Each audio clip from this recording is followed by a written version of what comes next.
Okay.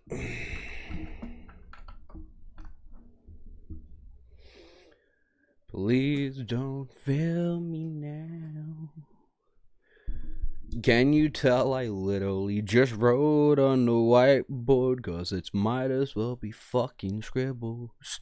Let's not play like songs. Let's not play those songs either. Prefer to not get copyright striked. You. Alrighty then. Everything should be up and fucking running.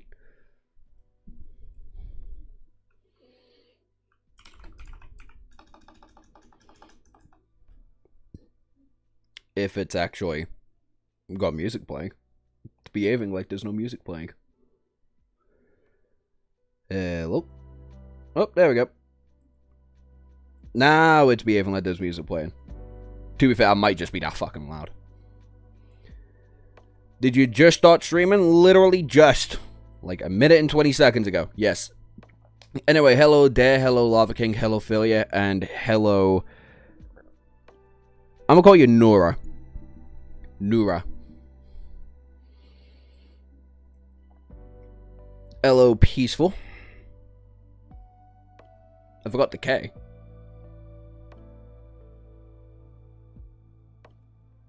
Ranking MC.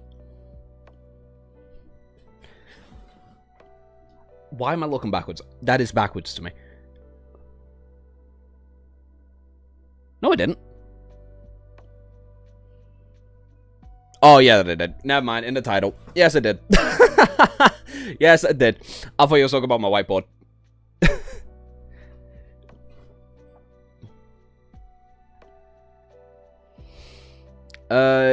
I fortubly forgot the K. Ran in.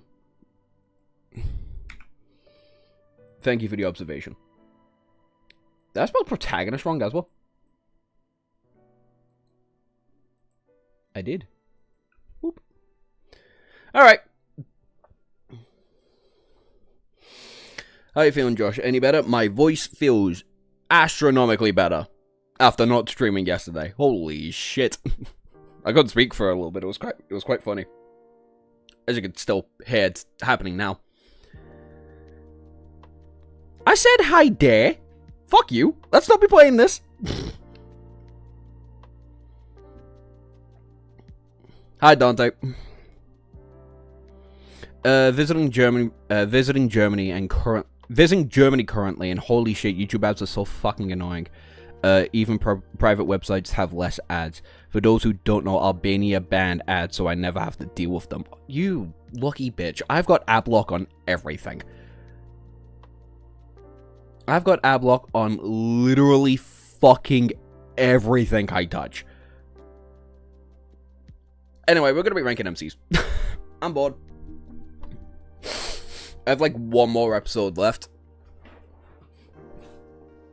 Are you reading the rest of Volume 5 off stream? No. I said I'd read every bit of Volume 5 on stream, pretty much. Well, all of Antarctica on stream.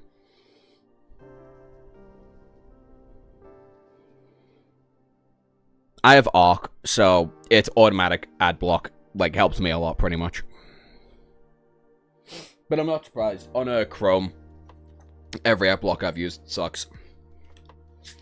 But no, I'm probably going to read the next...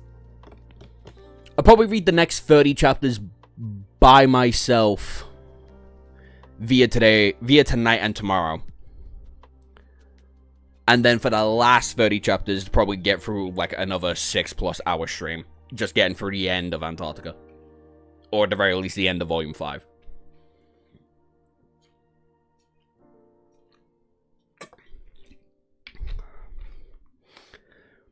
But you guys, are, unless you've seen the announcement on TikTok, you're going to see a fucking assortment of characters that I've not even bothered to try and organize.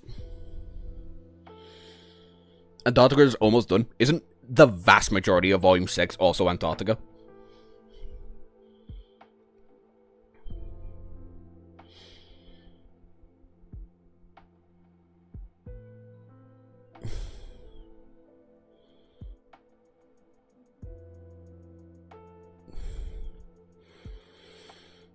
What, do you want 2 consecutive, like, 6-hour streams? Because I'll do it.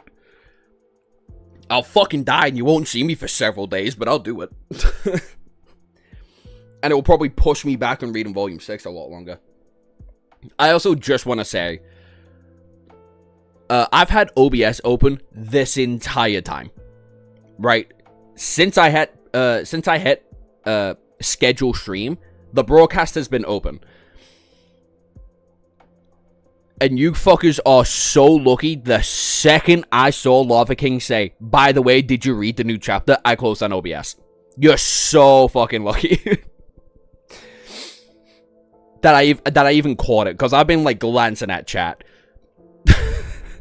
Reading fucking dead, trying to get me to read more Shadow Slave. And I'll answer that question here, by the way. If I just exclusively continue to read Shadow Slave, I will just drop it. I do it all the fucking time with long series. I did it with One Piece, I did it with Naruto, and I did it with Bleach. I did it with Ippo, and I even did it with Kingdom. I got 300 chapters in the Kingdom. I blitzed through 300 chapters. I got so fucking bored. I got so numb to reading it. All the hype moments that were going on between, like, actually initiating, later on wars, dropped it. Couldn't do it.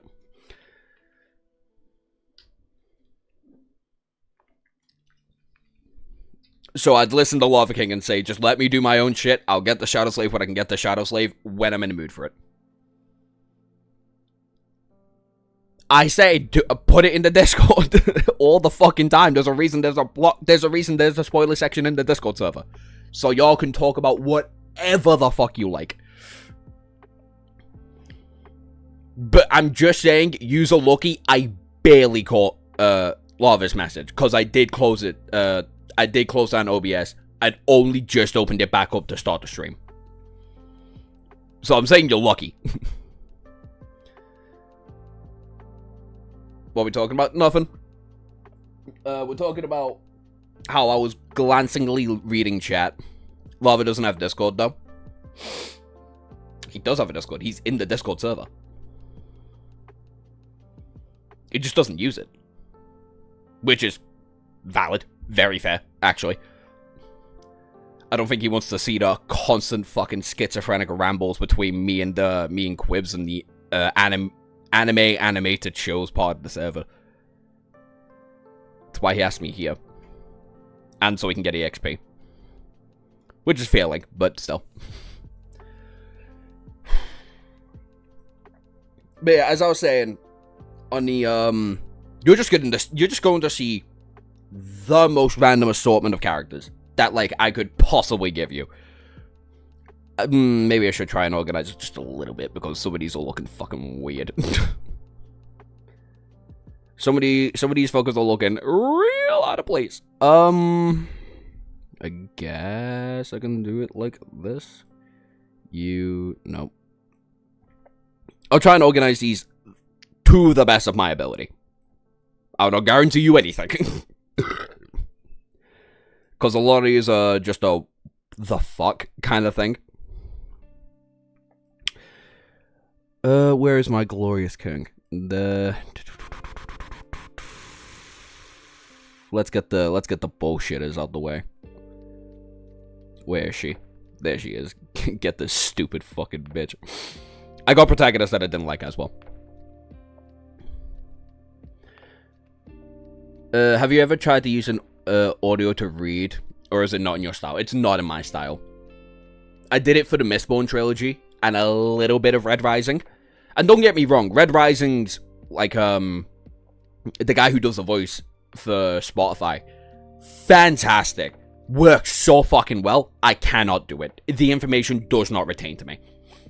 It's why I didn't bother to listen to teachers in school. I just took down the notes of whatever the fuck they were saying and then just read it from there until I started doing drugs. But that's a different thing. What are those even rambles about? I've been reading it, but I started to have a brain hemorrhage. We love being schizophrenic when talking about walkthrough. I reread the entire thing of Red Rising yesterday. Fair. I still haven't gotten past chapter 3 for Golden Sun.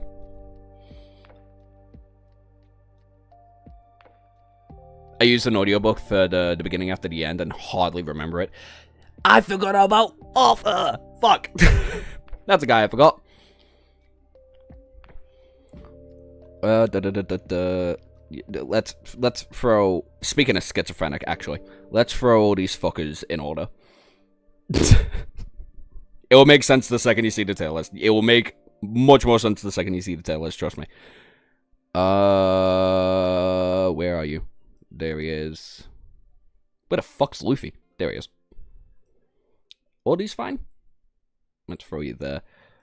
Let's throw... Where is he? There he is. Throw you next to him. Where is he? There he is. Characters are just fucking everywhere. Am I forgetting anybody? Plenty. I'm forgetting of a lot of characters. But honestly, that's not the point of the tier list. The tier list is to do fuck shit.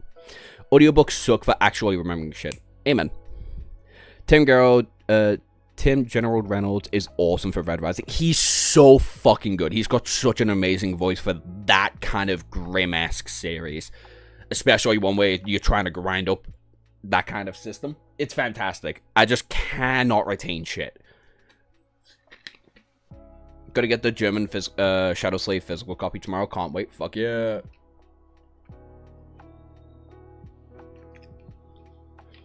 Just forgetting everyone. I'm forgetting so many fucking characters, I'm telling you that now.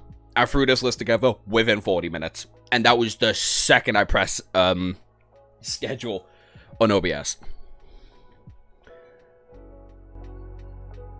Let's turn up the audio just a teensy bit. What kind of voice would suit the Shadow Slave or Lord of the Mysteries audiobook best?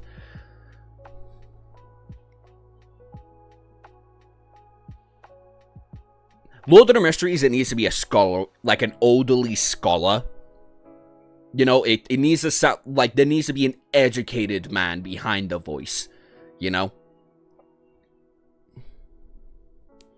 I put Kim Dojo. Absolutely. I almost forgot to put Sonya on the list.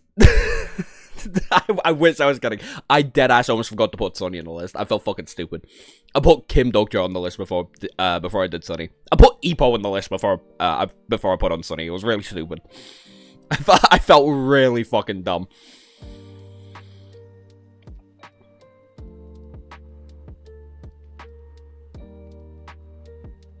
But for Shadow Slave, I don't know. Hear me out. I feel like a woman's voice would go really well for Shadow Slave's kind of thing. For Lord of the Mysteries, it starts happy, but then starts drinking the heavier as it gets further in. I know, but I still feel like that elderly scholar kind of voice would still kind of work for it. And for Shadow Slave, I don't know. I can hear a woman trying to narrate it to me, and it being pleasant, even with a lot of the grittier scenes. But I don't know. That might just be me. Anyway, been about 15 minutes. Walter? Oh, don't worry. Don't you fucking worry. I didn't forget my glorious King Lloyd Frontera.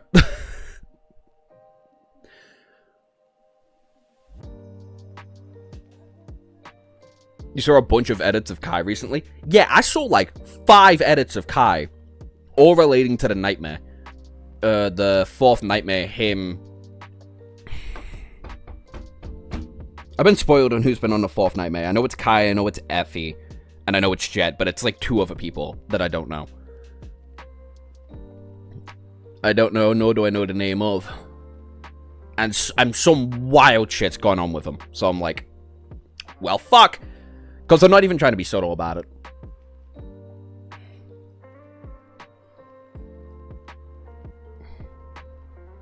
Fair enough, he's doing stuff and things. Yep. Anyway, let's get into this. We're going from S to F. Yes, we've actually got an F tier. We've got shit below, like, your average 6 out of 10. Imagine like 10 to 9, 8 to 7, 10 to a 9.5, 9.5 to just a 9, 8 to 7, 7 to 6, 6 to 5, 5 to 4, and 4 and below. Just get spoiled so much. I get spoiled on so many things I am actively trying to entertain myself in. I'll forget it at some point, I can promise you that, because it's not relevant information to me. But, yeah. You know one other person, but you forgot the name. Fair. That's it, I never want anyone to get spoiled. Same. That's a lie. There are a couple people in my life that I do want to get spoiled on their favorite series, but that's because I fucking hate them. Other than that, I don't care. Anyway, onto the list. Goku, as a main protagonist, fucking works incredibly well for the messaging of Dragon Ball. He works too well, frankly. But I don't know if he's an S tier. And I only say he might not be an S tier because he fucking sucks in Super.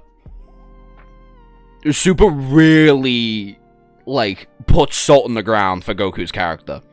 And if it wasn't for that being an objectively canon series, he'd probably be S tier.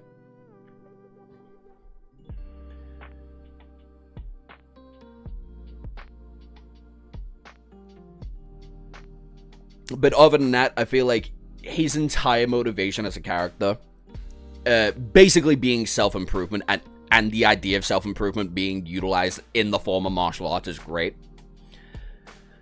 I love the kind of trajectory he kind of goes through, being like, oh yeah, he's just a monkey boy who fucking, he just goes around and kills shit because he doesn't know the better of morality, and then he gets to learn about morality, so he tries to save people, like, significantly more, and then he learns to kill again, which then leads into his fight with Piccolo, and where it's like, oh, the whole morality spectrum is now shifted a lot because he sees that Piccolo is really young, and he can make better decisions than his dad, which comes out to fruition. He does the exact same thing with Vegeta, and it works. He tries to do it with the Ginyu Force, but then people like Vegeta end up getting in the way, for the betterment, obviously. And then Frieza swaps that whole fucking idea in his head, and Goku's like, never mind, some people just need to fucking die. And then there's the idea of Goku's life being in detriment. And now he's looking for, like, a true successor in both martial arts and being a savior of the planet.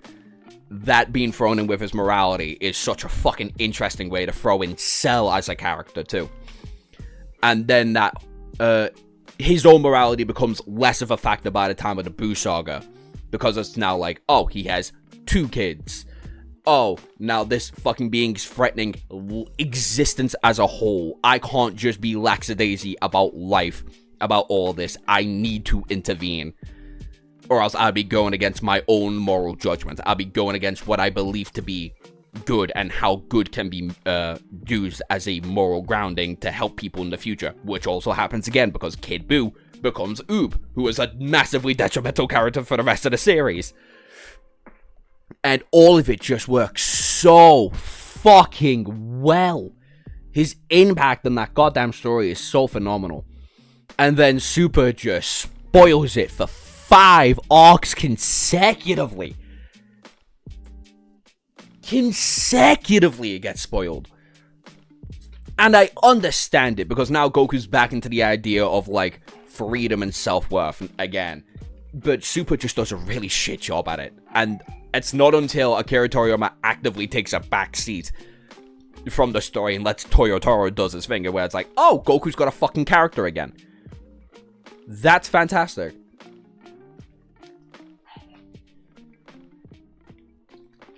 I thought about it. I thought about adding Arthur Laban. But I'm like only 27 chapters into the manga. If I ever update this list, Arthur's 100% being added onto there.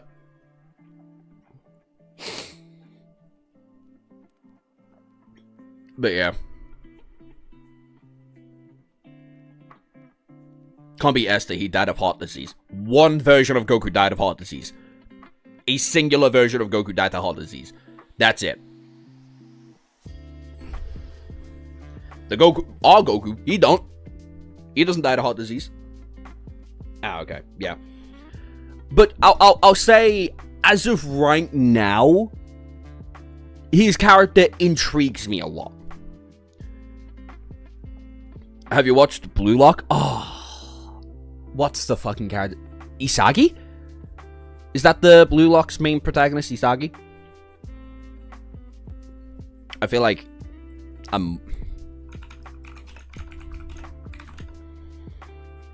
Yuichi Isagi. I only got to 100 chapters in it. I 100% need to re-pick up Blue Lock.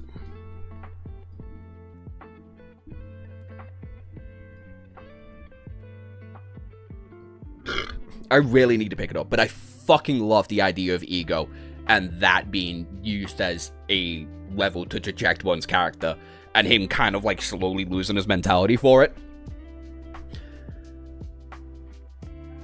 But right now, I didn't know you were still reading T-Bay, your opinion so far. It's fine. Objectively fine series.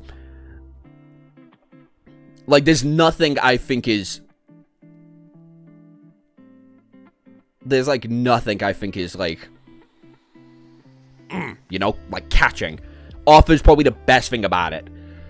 And, even then...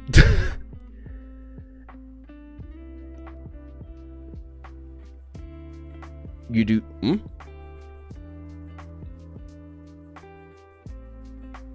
He has to find Sylvia's barber so he can escape. I hate you fuckers. But yeah. Entirely because of Super, I have to give Goku an A-10. Unfortunately. Because he is probably my favorite main character of all time. Probably. It only really starts getting good in the middle of the series.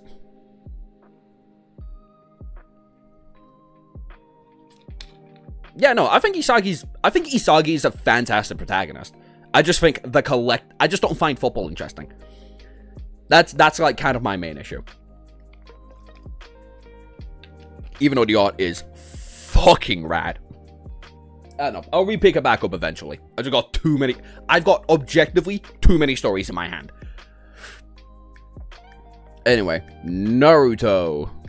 Where the fuck would you go in this list? Because you're also a great main character.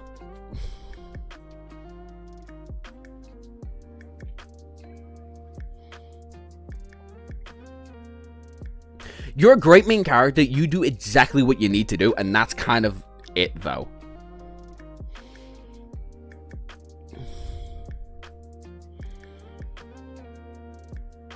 I love his dynamic with Kurama. I really enjoy the philosophical debate between him, Pain, Obito, Madara, to then Sasuke. I think that's all really fucking cool. I love his tillage of being Hokage as well.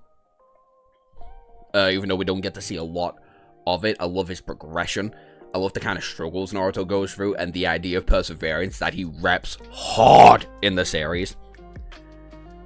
And if I see one fucking comment about him being Jesus and he got everything that he wanted, it's like, yeah, no shit, he is Jesus, but he still had to fucking struggle. Also, his transformation is just sick as fuck.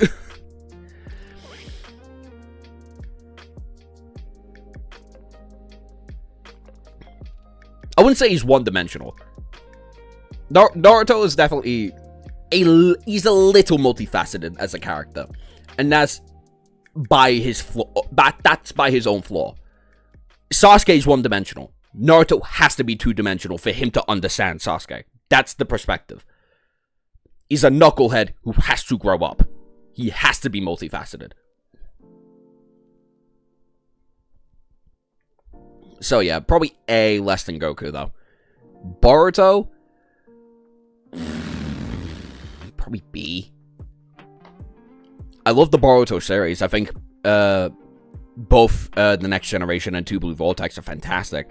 I don't think Boruto's an exceptional character in either series though. In the in Next Generation, his actual part 1 of the story, he gets comedically outshadowed by Kawaki. Kawaki is a significantly more interesting character. I think Sora is a more interesting character. Naruto and Sasuke, the second they hit the screen, they absorb the presence of the entire story. But fuck, those last 30 chapters really do him a lot. And Two Blue Vortex also does a lot for him, because he has a lot more at stake now. With everybody thinking he's a fugitive, while he's also playing into the idea of being a fugitive. Playing into the idea of him being a fugitive, while also trying to be the hero from not only the fucking tree people, I've completely forgotten her name and I feel really fucking stupid for it. That's the problem with a monthly series. But also, his dynamic with Kawaki is fucking fascinating. Because it started off as like the inverse between Boruto. It started off as like Boruto being a Sasuke and Kawaki being a Naruto.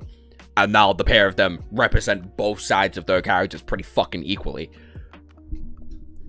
If you're willing to call Naruto a one-sided character, then Boruto is the definition of a multifaceted character. Which, again, I disagree with. But I feel like Boruto is in a series and in a franchise now in where he just kind of gets outshined. He has a lot of sick fucking moments of Two Blue Vortex, and that is making me push him up. But I don't know. I don't think I can go any higher than B. He's like a C to a B as a main character. He is not a driving point for me, but he does just enough to keep me entertained as an MC. Can we add Simon the Digger next? I've not watched Gurren Lagann in like, what, almost 15 years since it came out. Whenever Gurren Lagann came out, that was when I watched it. I have not watched it since then, but I do love Simon. Simon the Digger! I'll make this drill. The drill to create the heavens! God, so many iconic moments in Gurren Lagann. Anyway, I fucking dare you. I fucking dare you to try and argue why Ichigo's an automatic S. He's a goat. Oh yeah, Ichigo's out of the main three, Ichigo's easily the best MC. In the same way Bleach is probably the best story out of the big three, Ichigo is definitely helping in that reason. Naruto helps the story of One Piece, again Naruto a lot as a main character. Luffy helps the story of One Piece a lot as a character. Ichigo pushes it. The dreams of all of those who have fallen, the dreams of all of those who will follow. But yeah, fuck me. Ichigo is a weird character. In his own series specifically, he is a weird character. But he works so fucking well. Especially when it comes to his emotional conflicts, when it comes to Orihime, and obviously the captains and their weird dynamic with each other, especially with Ichigo being a substitute Soul Reaper. But then there's the whole multiple personality disorder that he goes through, with him realizing he's not just a Shikigami, he is a Hollow as well. But then there's obviously the conflicted idea of him wanting to be a protector while also be out of the limelight a fair bit. Like, I'll tell you this now, Ichigo wants the life of probably Miura. But he somehow ended up being a shonen MC, and I think that's what makes him great. This man just wants to live fairly comfortably. But, thanks to the Arrancar arc. Hi, random. But thanks to the Arrancar arc, we get to see the kind of trauma that lives in his head from his own mother's death, leading to obviously his weird kind of dynamic with Orihime.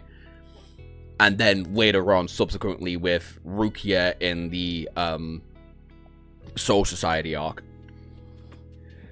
And then how even in the circumstance of him having a normal life, the trauma of him not being able to do anything, understanding full well shit going on behind the scenes, fucking cripples him. And the second he gets everything back, he has to fight the literal antithesis of his own existence being in Yuha.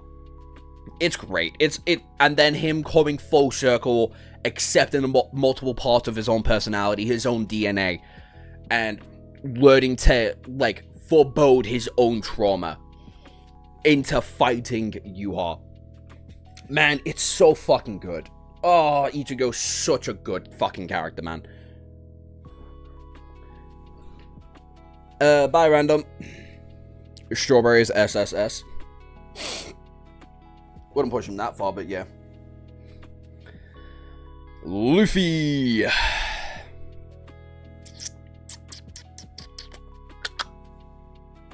B? Hi, B? Well, A? Luffy's definitely my least favorite out of the big three. But he fucking sure does a lot. Luffy sure does a lot as protagonist. I don't know. I think my issue with Luffy is that if any of the big three are one-dimensional, it's him. He's an incredibly emotionally intelligent character. He is a very perseverant character. He's the definition of, like, a lovely pirate. And there's definitely some deep-rooted trauma there, especially in the second half of the story, that he is just not willing to acknowledge whatsoever. His most compelling moments come way later in the situation. Exactly. The ultimate, I am the ultimate One Piece LARPer. Watch 70 episodes and no more. Perseverance, huh? Oh yeah, Luffy is the definition of perseverance. He will hit his head in that wall until that wall fucking breaks. And he will do it again and again and again and again and again. Luffy is a dumbass, but not a very entertaining dumbass for me. That's the thing. Luffy is surrounded by characters who are infinitely more interesting than him. Whether it be Sanji, Nami, Robin, Usopp, Jinbei, fucking Brook. Luffy is constantly surrounded by characters way more interesting than him. But Luffy himself is a driving force of everything that goes on. He is a kid that does not fucking stop at all. But he's a bit boring, honestly. Yeah. I think... No, because I really... Alright. I like Boruto. I really like Luffy. But I don't know if I think that way as them as protagonists. Specifically. Have you seen my comments in the fucking One Piece chat? In Discord, where I'm like, Gege has been talking. Gege had a conversation with specifically Horikoshi and Oda. And it shows. Because Horikoshi is now writing a one-shot horror manga. And Luffy got fucking one-shot.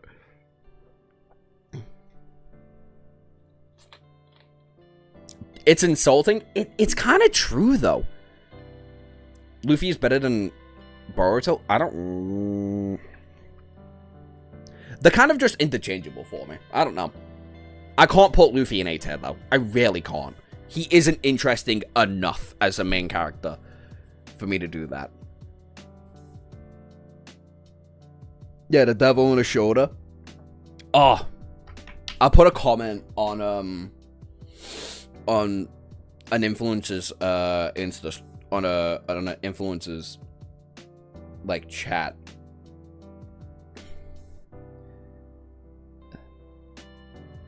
Poyen Pins.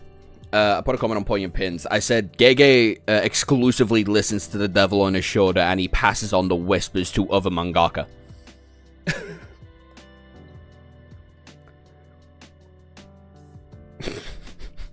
And that was the he made a video talking about Gege's influence over mangaka. Honestly, I think I ate with that comment. And so did 30 other people, apparently. But yeah. Up next, Asta Ite. Look. If I have to get up my fucking tier list and where I've put Black Clover, it's fairly high. It's fairly high, and it's not because of Asta. And it's not... Actually, you know what? No, that's a bit too mean. D-tier. Asta is a very fun... very fun protagonist to watch. Very boring protagonist to try and dissect. Because there's really not a lot there. Give him the... Yeah. There's really not a lot there for Asta to talk about.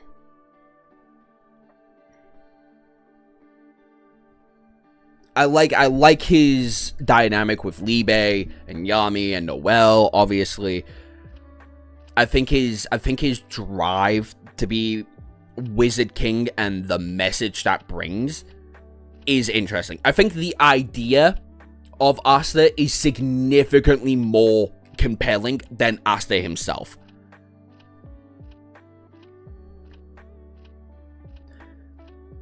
Actually, Asta's another example of, like, he is a character who's not that interesting, surrounded by a story of characters that are way more fucking interesting. Because I wouldn't even put Asta in my top 10 favorite characters in Black Clover. I've got Yuno above Asta in fucking Black Clover, if we're playing like that. Like Noelle, Yami, even Libe, his own mother. A lot of the captains, pretty much every single devil I've got above Asta too. Like, Asta is once again is a driving force of the series, whose idea is more, like, palpable than what he actually is in the story. I hate that the lore of the world is interesting and we just never go over it in the series. Oh my fucking god. The Diamond Kingdom could have been so fucking cool. The Underworld would have been so fascinating to see. But no. You know, the twin moons.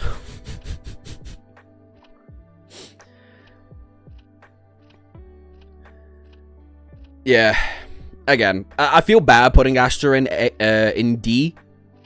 But some things are just hard to do. Okay? Chihiro. Rohu bullshit. I'm never be able to pronounce his last name, I'll be honest. Dwarf, hells, devils, hell continents, combination magic and the origins of it. Natural magic and the ascension of it. The entirety of elves. Literally all elves. Fuck me, even the Kingdom of the Rising Sun. Like, we barely get to explore any of it. Anyway, Chihiro. He's really good.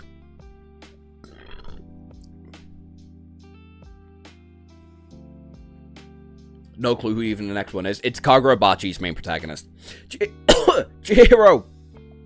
Once again, suffering from the idea that he is a great main character in a... is light on this list. I forgot to include Light Yagami. Chihiro is once again an idea of a great protagonist in a world full of better characters. Because unfortunately, that's just the case. The antagonist usually better than Chihiro. I also want to mention that I'm only... when did I stop reading Kagurabachi? I stopped reading it about 10 chapters into the third arc. I want to say, roughly.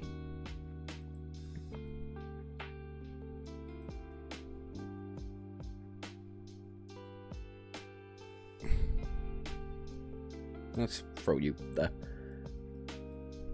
There you go. Yeah, you've got him back.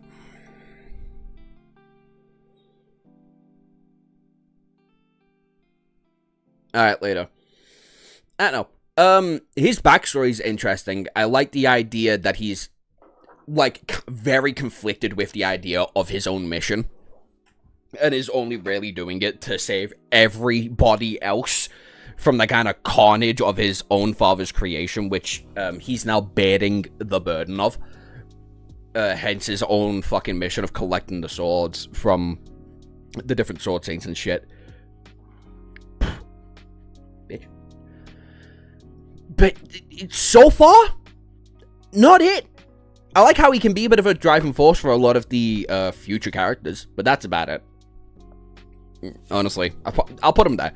I feel like I just needed a little bit more from Chihiro as somebody worth following, if anything. Deku. Izuku Midoriya. Where the fuck do I put you? Where do I put you, my good friend? Chad, I'm gonna need help with Deku. I'm gonna need help with Midoriya. I'm gonna need a lot of help with Midoriya here, guys.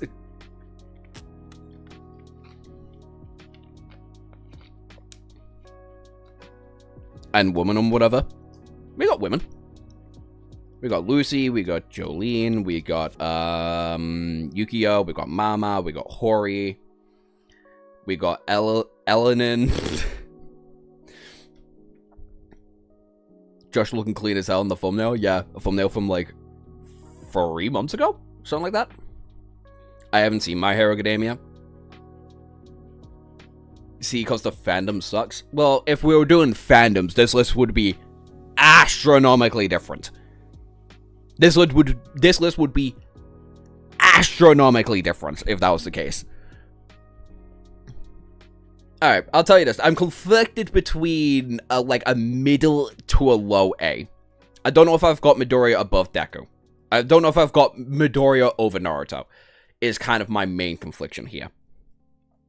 Because I think his goal is pretty aspiring. I love what he means for this universe. And I like his representation of being a hero. And that entire idea being conflicted with Shigaraki.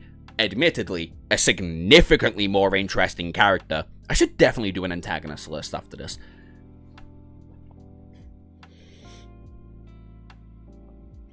No Sailor Moon. I've not read Sailor Moon in years. You think I'm gonna remember that?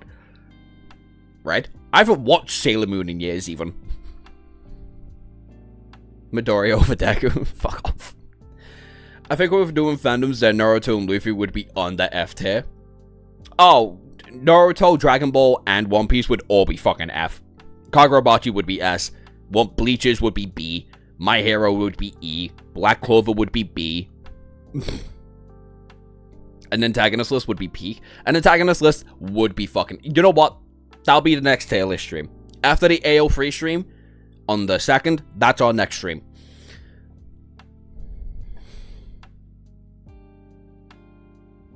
Because it means I can get your whole thought in a walkthrough, guys. Oh, don't worry. We've got our MC right here. That one's going to be an interesting conversation to be having. That one's going to be a very interesting conversation to be having, especially with, as Yugo the protagonist goes. I still haven't watched the final episode. Deku would be Z. AO3 stream. Got 1,000 subscribers, didn't we? Anyway, I think... And the kind of progression he goes through, the idea we actively get to see him train, the idea that we actively get to see him push his body beyond its limits, and the reason why his own body can't sustain the kind of quirk that he has, because of the law behind All for One. I love how far he is willing to go as a hero, and yet keep his moral values. I love him getting to see his moral values crumble beneath him, and glue together to sustain the hero that he wants to be, and the hero he kind of needs to be. Hence his current conflict with Shigaraki. And hence the reason why the whole anti-hero arc even exists in the first place. Izuku is a fantastic protagonist in a really great story that I don't think ever reaches its full potential. So yeah, he's 100% A tier. High B, mid A protagonist. I don't think I could reasonably put him in high A like a Goku, like a spoiler alert, Fourthin, or a couple of the JoJo guys in here.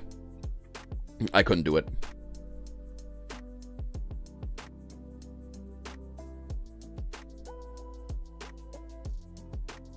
Alright, coming to say some bullshit. Gotta go again. Bye. Bye.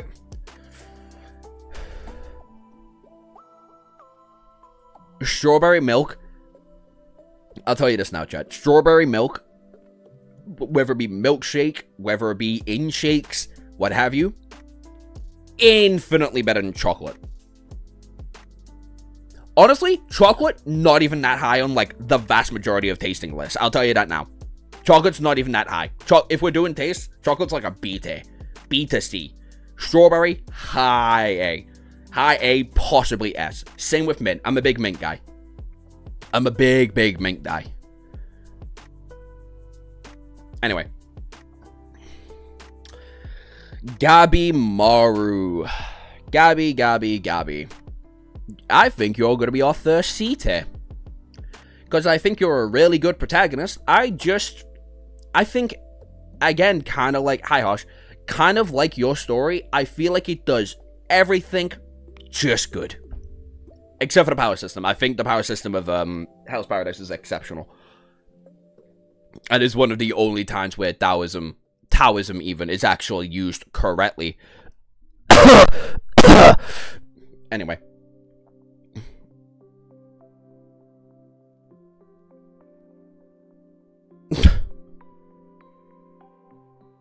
I think people who like mint are just autistic. That is true. That is just a fact. Strawberry protein shakes are peak. Oh my god. I'd want one if I wasn't so poor. I'd have one if I wasn't so poor even.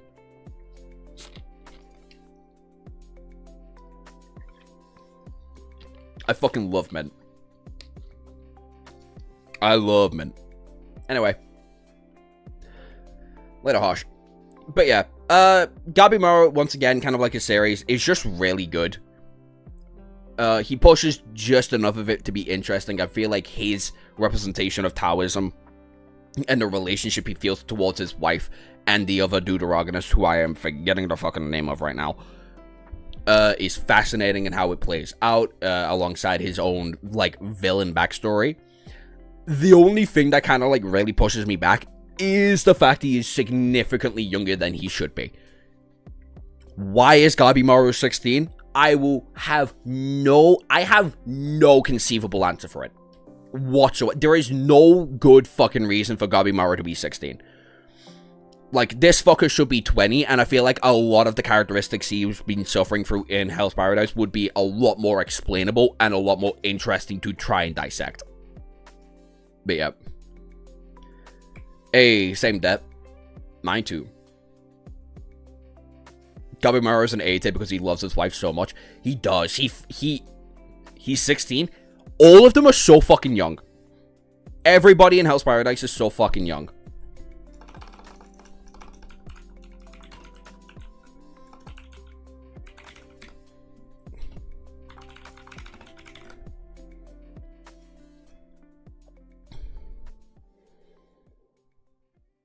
Sagiri is only 19. Weird kind of dynamic shares with Gabi Maru. Fucking Chobi's also 19. Todo's 16. Fucking Cheyenne is 27. That fucker should be in his mid to late 30s, early 40s. Why is he only 27? Fuck, the ages in this story are fucking stupid. I thought he was 20 plus.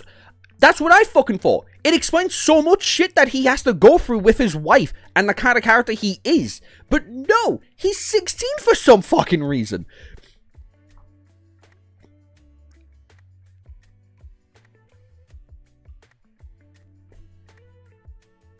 Every time you say his name, I think of Gabiru from Tensora. Who?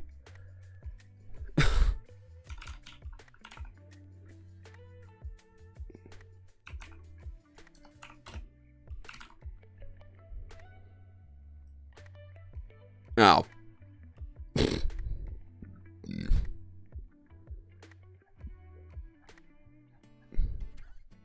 Never mind. I got a friend reminder who that is. Anyway, Denji.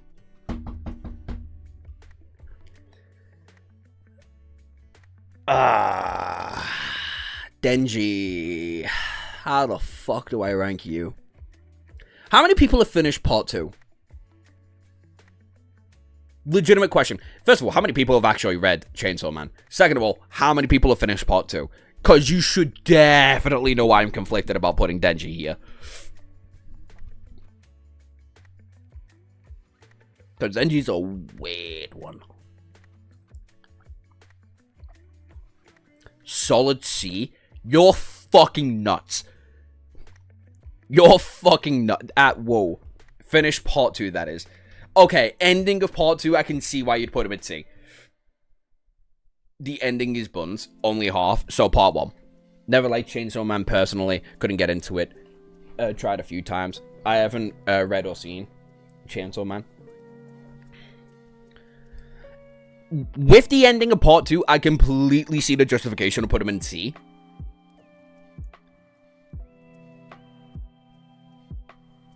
I can't do it. I can't do that. There's so much to Denji's character that it'd be illogical to put him in. It'd be illogical to put him in anywhere near C. He's like a mid B to a mid A. I have recently biased. I finished it like a week ago. Okay, fair. I've had many months to set in this fucking ending. If it's part 1, it's A. If it's part 1, he'd probably be like here. If it's like 2/3 in the part 2, I'd argue he could probably be S. But Pochita's sacrifice really does numbers for Denji's character. And that sucks. There's also the idea of how entertaining your main character is, right? Like, really, if we're thinking writing-wise, I'd put Luffy here. But he's a much more entertaining main character than Boruto, so he goes above. Denji really isn't really that fun to watch develop. What are these rankings on? Vibes, writing, the contribution to the story, how you generally feel about these characters. Yeah.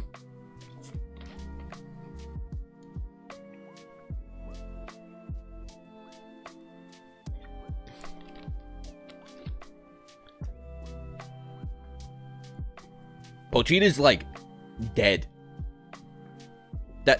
That's kind of the point.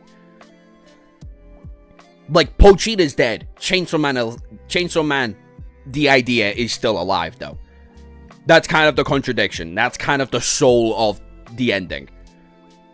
Because Denji is Chainsaw Man. And he lives that via his life.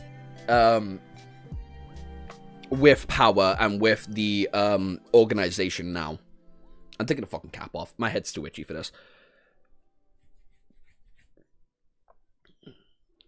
But then there's his confliction between his idea of sex. Well, yes, in a sense he's dead. In a sense he is dead. But Pochita, the character, the being, is just dead. But he still has the heart, kinda. No, that's a visual representation. I fully now believe that is a visual representation of, like, Denji still wanting to be a Chainsaw Man.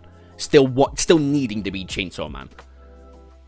And I'm an anime only for Chainsaw Man, but I put him in C. Since it's been a while since I've watched Season 1, though. Oh, you've not even got crumbs of Denji's best moments, then. Because, again, if it's just Part 1 Denji, I'd put him above Naruto. Happily. He is a high A tier.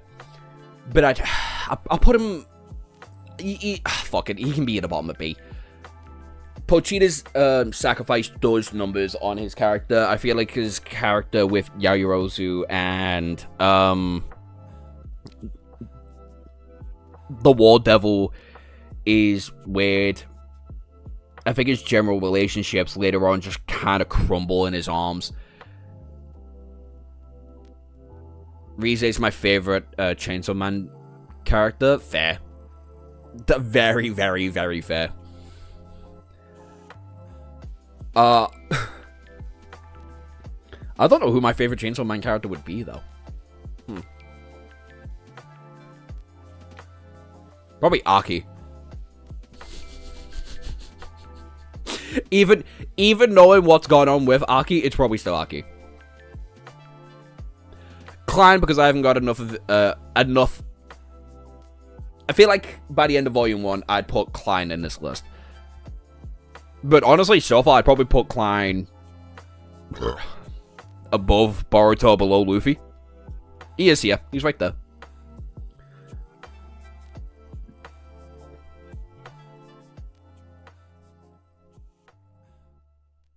It is surprising, but I fucking love the idea of a man that understands how he's, like, going to die. And how he's about to die.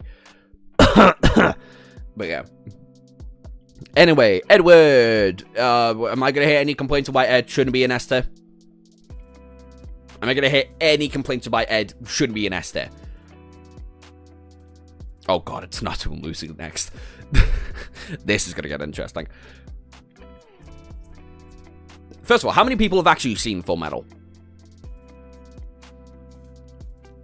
Nephis is the true MC of Shadow Slave. I mean, if we're doing that idea, then shouldn't Han San-yun and, I'm never able to pronounce his name. Fucking you should be on this list from, Omniscient Reader's Viewpoint. Nah, he's stored away. S plus. Yeah, exactly. Okay. Didn't think so. I've watched one series of Full Metal. I don't remember anything about it. Probably OG then, and it was probably shit, because the OG series is actually dog shit. I like Noxus way more than Natsu and Lucy. I like Noxus more than Natsu. Definitely not more than Lucy, though. And the reason I kind of got both of them here is because they both fundamentally are the main characters of Fairy Tail. Whether you believe it to be 50-50 throughout the original series, I'm on the boat that, like, Lucy's the main character of Fairy Tail, while Natsu's the main character of 100J Quest. Doesn't matter. Love Full Metal Alchemist Brotherhood. Never watched the OG. Don't bother. It's dog shit. It's actually fucking terrible. And anybody who tells you the original series is still good in its own right, and its own merit, and the thematics are well done, piss in their bowl of cereal. Fucking do it. They're lying to you. I have never seen a fucking community be so gaslit by an original piece of work so much in my goddamn life. And the YouTube videos that I've seen trying to dissect the original series are equally as bullshit as people trying to fucking defend the original series. It's bad. Anyway, I like Natsu and Lucy. Whoa. I think Natsu's probably C tier protagonist. I thought Lucy was the MC and Natsu is a large part of the story. They both contribute far too much to the story for the pair of them to not be classified as main protagonists. Also, there's 2 parts of Fairy Tail. Well, now I guess 3 parts of the Fairy Tail story since the new manga got released today. Re-Fantasia. And Natsu is definitely the main highlight and the main point of view of the 100J Quest. I watched the first 20 episodes of Fairy Tail, and what I've heard, the love story is so slow. Bitch, it's not even there. It's barely fucking there anymore. I wish I was kidding. Today, 150 fucking chapters into the 100J Quest. Now officially making it, like, what? Almost 700 chapters of the fucking manga? Sorry, almost 800 chapters of the manga? Still nothing.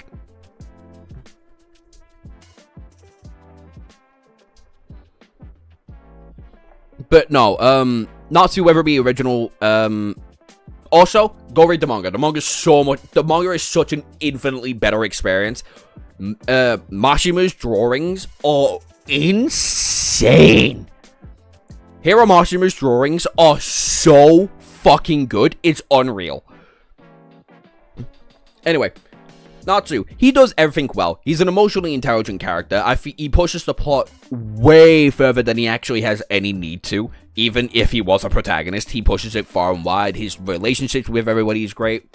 Whether it be his brotherly and sisterly relationship with both Ursa and Grey, his weird little love dynamic with Lucy, his big brother role for Wendy, his cousinly dynamics with Sting and Rogue.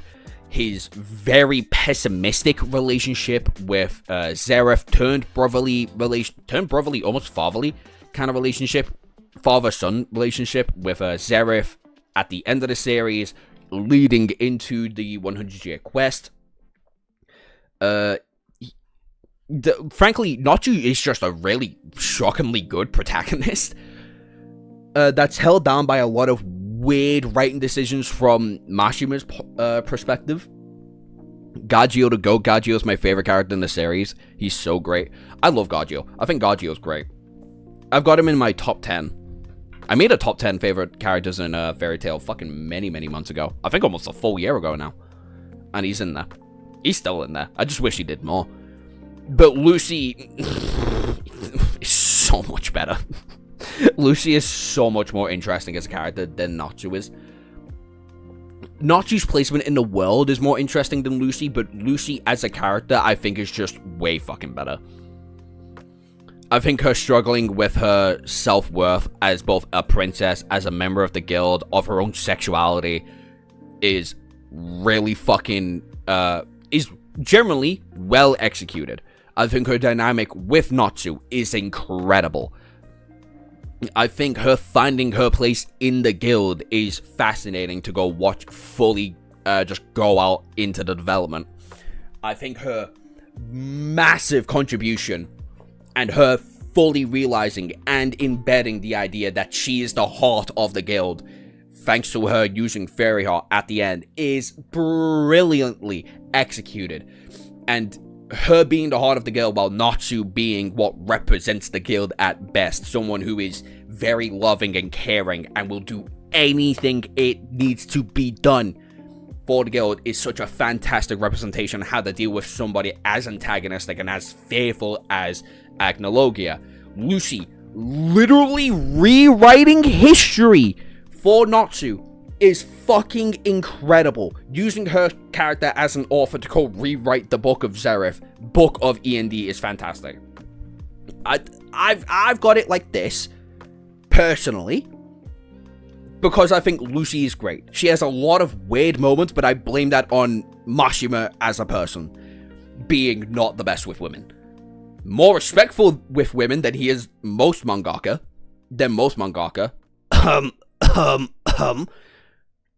But still, rewriting history? I'm not even kidding. Lucy rewrites Natsu from the very atoms of his being. That's a real fucking thing that she does.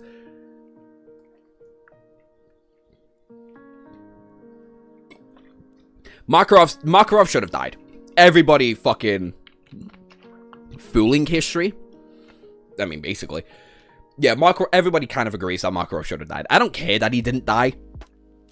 It would really sully the moment, honestly, but frankly, I kind of just don't care. Because the story wasn't for Makarov. I was always confused by the power progression of Natsu. Don't get me fucking started. I've made power scaling-esque videos for everybody in the main crew, except for that fire-breathing motherfucker, because I don't know how to logically explain to everybody that Natsu is technically as strong as Ichigo. Do you know how fucking stupid that is? Trying to explain to everybody how Natsu is, by all chain scaling terms, like a universal threat. It's ridiculous, and it's very fucking silly. Also, you try to explain the power of friendship, bitch. It's hard.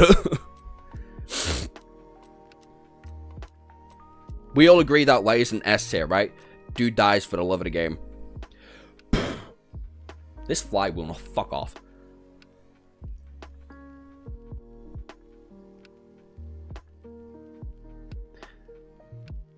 I don't want to put... My thing with Light Yagami as a protagonist... exactly, he is what he is, and he accepts, and he never stops knowing he will die because of it. But that's bullshit. He actively tries to stop his own fucking death for it. That's pretty much the second half of the story. He understands he's about to be outplayed.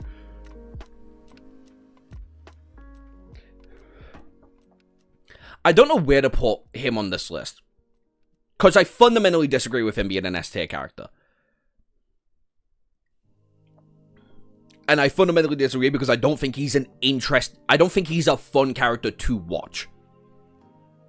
That's kind of my personal gripe with it. Like, Light isn't the highlight of his show or his manga. Ironically, I think he's a lot more of a highlight when he's lost his fucking memories for a good bit. As a character, Light is S. As a person, he's F. Well, yeah, he's a fucking despicable cunt. I put him above Izuku. I feel like Light shines the best when Ella's around. And when the other two fuckers that I cannot remember the name of to save my life, I'll be real. He just loses the sauce. He just kind of loses it. Dies begging like a dog. Yeah, pretty much. Honestly, he kind of dies. He dies like Homelander. He dies and lives like Homelander. Pretends to be a god in the universe and then dies like a pussy.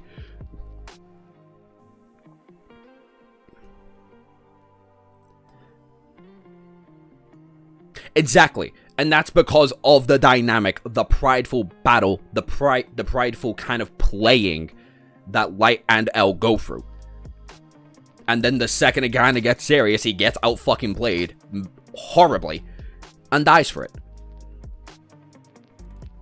But because of how entertaining that first half is between him and L, I kind of have to give him an A. But later on, he just deteriorates as a character. I also just don't like a lot of his interactions with a lot of characters. He's a very fun and smart character, for sure. Just not for me. He is just...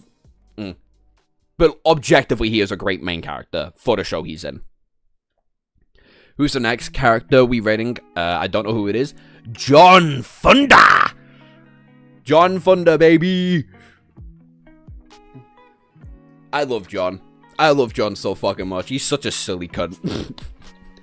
I think he's in... he's between C and D, though. I like him more than Asta.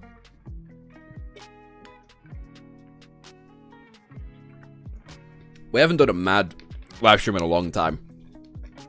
But this is Johnny Boy. Nope, Sonny's right here. What series? Mad. And if you're French, you're lucky. Because for some reason, the only physical copies that are fucking released are Japanese and French. Infuriates me. Infuriates me to no fucking end.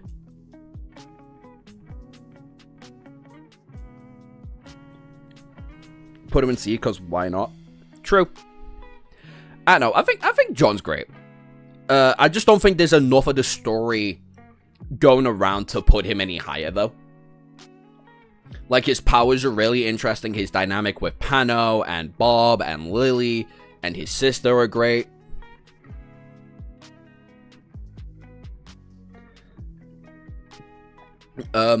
Like, a little bit later on, we haven't gone through this in the story together yet, but his antagonism between the cult is very fun.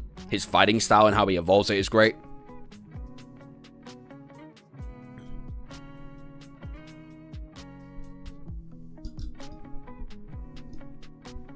So yeah, again, there's just too little of the story to put John any higher than C, which does hurt my soul, because I love John the bits. I love John the bits. Now this is an interesting one. This is an interesting one, because I'll put money on the idea that I think I'm the only person kind of semi-caught up with Hajime no Ippo. Out of the 9 of you that are in chat, how many of you have even bothered to try and pick this up in the first place?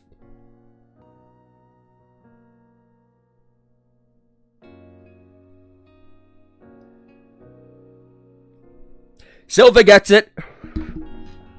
Silver gets it.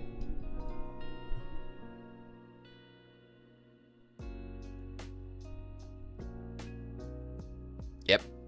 He's going right up there, baby. I can absolutely see why people would put him in B tier, though. I can absolutely see why people would put him in B tier, but for me, he's an S tier. Hajime no Ippo, if you want a character-driven story that motivates you like fucking crazy, then yeah. Oh my god. Sorry, I'm not that old. First of all, bitch, I read this like 3 years ago. Fuck off. Secondly,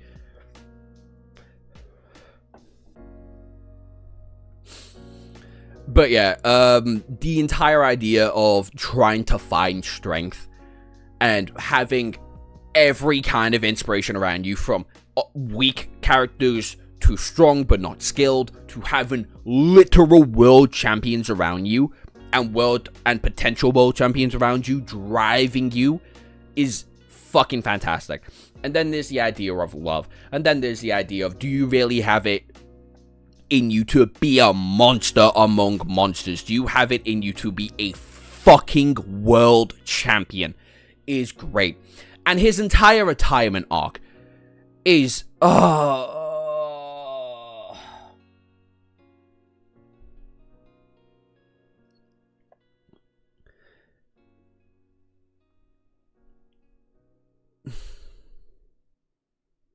it's a hard series to get through. Wait, what are you talking about? Reverend bullshit or Hajime no Ippo? I'm assuming it's Reverend bullshit. But yeah, Ippo's an easy S tier. I personally wouldn't have him above Goku, but if we're just talking pure fucking writing from Ippo, then yeah.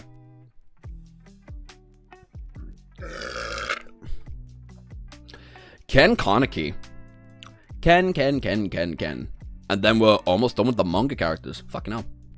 Actually, we'll put Yuji here first, because I feel like Yuji's going to be a bit more of an interesting take of a character to talk about.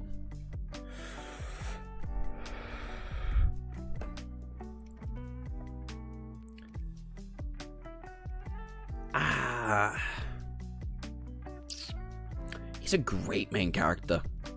He's dynamic with his reflection on Gojo, on Sukuna, and his pessimistic while optimistic point of view in comparison to Megumi is quite interesting. His character...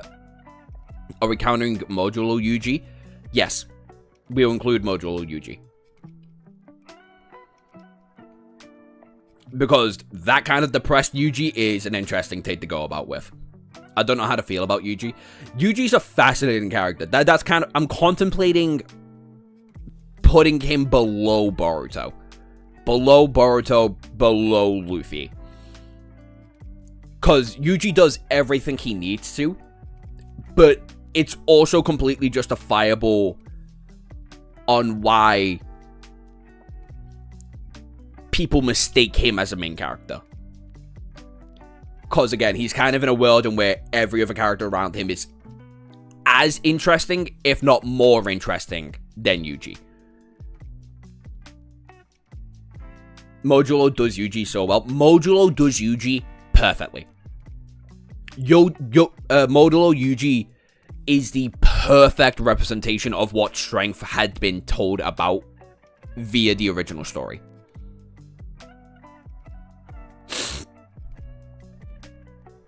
Fuck it, yeah, he goes above Boruto, but I don't find him as interesting in his own story or as somebody to read as Lucy is for Fairy Tail. And that's gonna piss everybody off. That's gonna make so many fucking people mad. Now we can get to Ken. Because after that is a bit more slice of life-esque characters in the manga scene. Ken is any single person who has read Tokyo Ghoul going to argue the idea that Ken Kaneki shouldn't be an S tier. Any single person at all.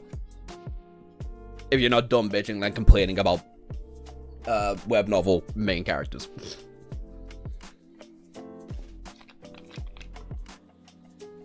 Manga or anime? Manga. Why the fuck would we ever in our lifetime talk about the anime of Tokyo Ghoul?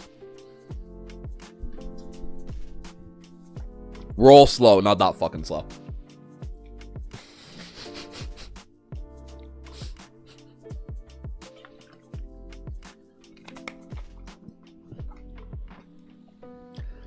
B is fine. For Ken? For Ken fucking Kaneki? That's insane.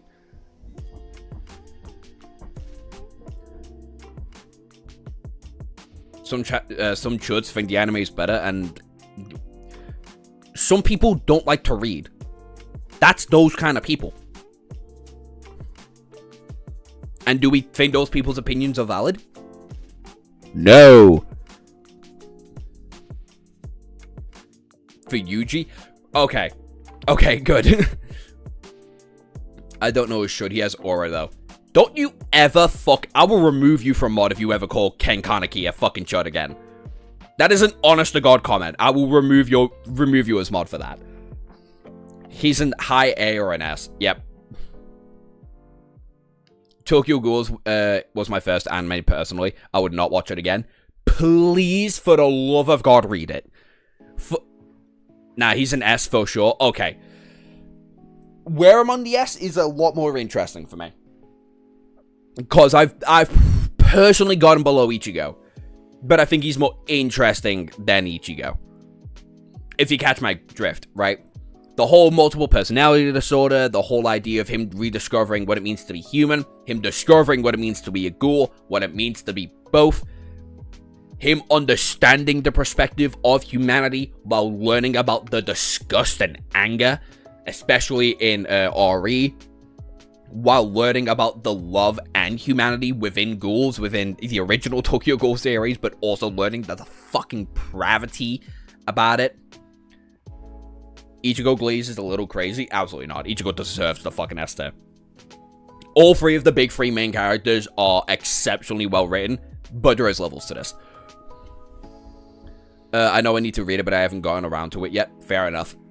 That's completely fair. I think he's below Elric, honestly, but besides that, he's perfect. He's placed fairly. Yeah. Carries Bleach is crazy. Bleach has a lot. Bleach has too many main characters. Bleach has too many characters to say it's carried. You know, Quiz, my last name is actually slang for uncle. Lava, don't do this to yourself. You just turned 18 recently. Lava, don't do this to yourself. You turned 18 recently, dude.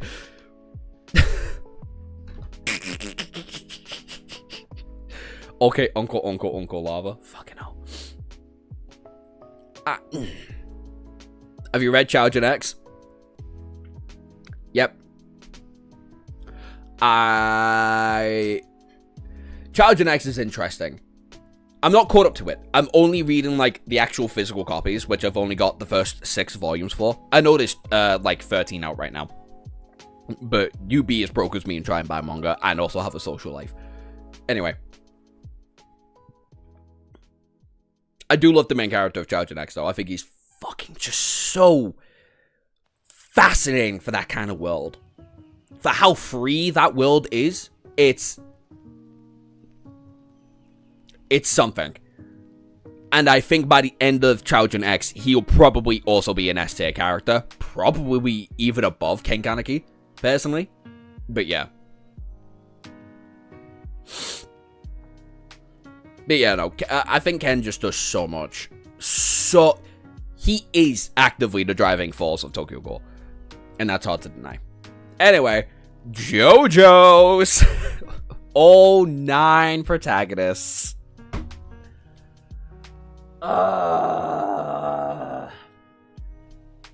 Carries Bleach, Aizen, Urahara, Kenpachi. Come on. Yeah. Nah, I think Ichigo is one of the highlights of Bleach. He definitely is. Ichigo's definitely a highlight of Bleach. But he definitely doesn't carry. Should we do a mini speed run of the JoJo's protagonists? Because I have controversial takes about some JoJo's. JoJo's has 9 protagonists. Yeah, it's been going on since the, early 80s? It's older than Dragon Ball, I think. Jonathan is a solid C. I've never seen this, so have guys. Speedrun? Bet. Jonathan, probably D. Such a fucking nothing main character, dude. I like his values. I like his values. I like the idea that he's from a pre-World War. Is it pre-World War or post-World War One? I think no. It's pre-World War One. It's pre-World War One, and I like these kind of very British, very old-style British attitude that he tries to carry along with his very evil dynamics with Dio. But that's all it is. It's a very classic, very old-style protagonist, villain kind of story. So yeah, she's definitely a D. Joseph?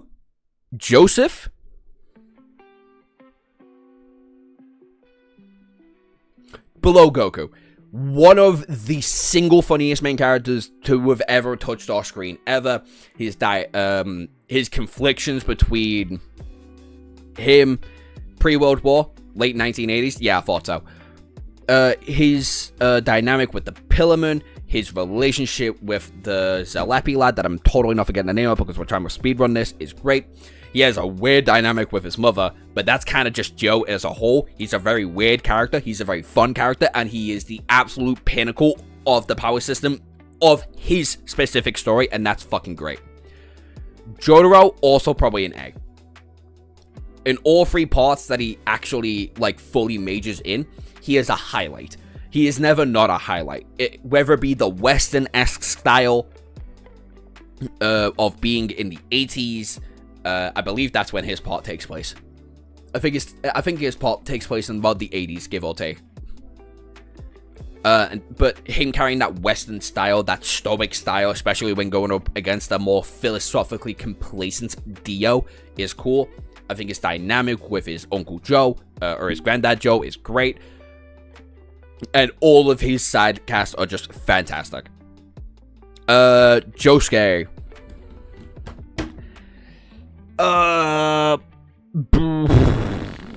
Below Yuji, above Boruto. Yosuke Part 1, first Yosuke, is interesting. He is definitely carried by Kira.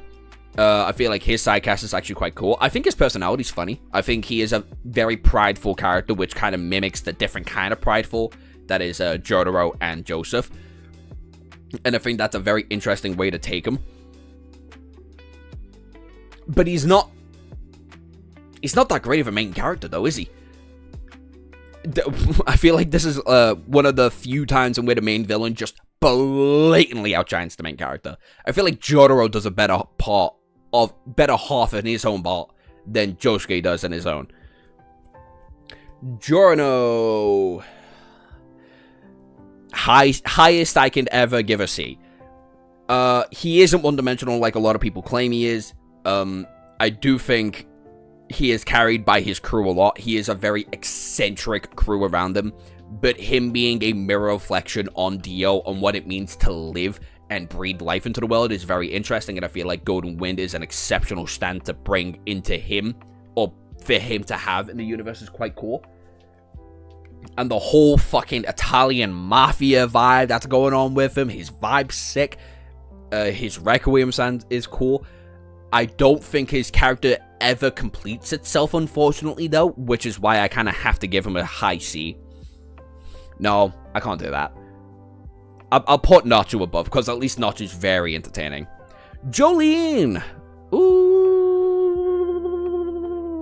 Probably the same as Yosuke, honestly. The smartest JoJo's character, or at least the smartest out of the actual main JoJo's bloodline. It's great. Her relationship with Pucci is fucking beautiful. Her relationship with her dad, Josuke, Jotaro even. Oh, so many fucking Joes. Is weird and complicated, but it's quite cool. Her love life is a fucking mess. But she does...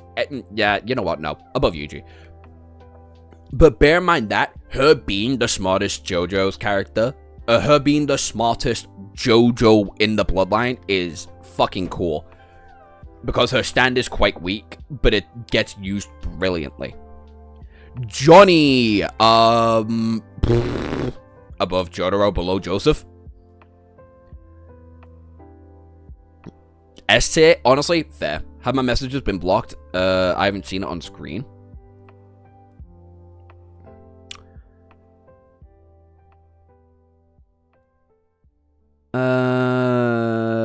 last question you put in was it might be a pretty standard question, but who wins in a fight between Naruto and Luffy? My money is 100% on Naruto. Depends how you scale Luffy.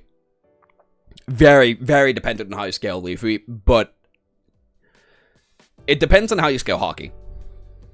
But we'll get to that after we're done with the JoJo's, because I think that is an interesting question. I get S tier. I get it. I think his kind of fucked up dynamic with Zalepi and I guess current universe Dio is interesting. I've guessed your placement for every JoJo's character correctly. I guess you've been on more streams than I thought then. But I don't know. I feel like near the end, Johnny kind of loses himself. But I feel like that's just Part 7 as a whole, though. The reason I don't personally put Part 7 as like a 10 out of 10 arc, like so many other people do, is because the ending of Part 7, or that last portion after D4C, ruins itself a bit with other universe Dio and Johnny being just slightly out of character. And I get he goes through a lot via his journey trying to get the bones of Jesus Christ and his stand evolving, hence his character progression. I don't know.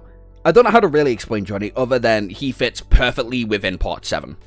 And then there's Josuke again, which is just a completely different stand plus Kira's stand that I'm forgetting the name of right now.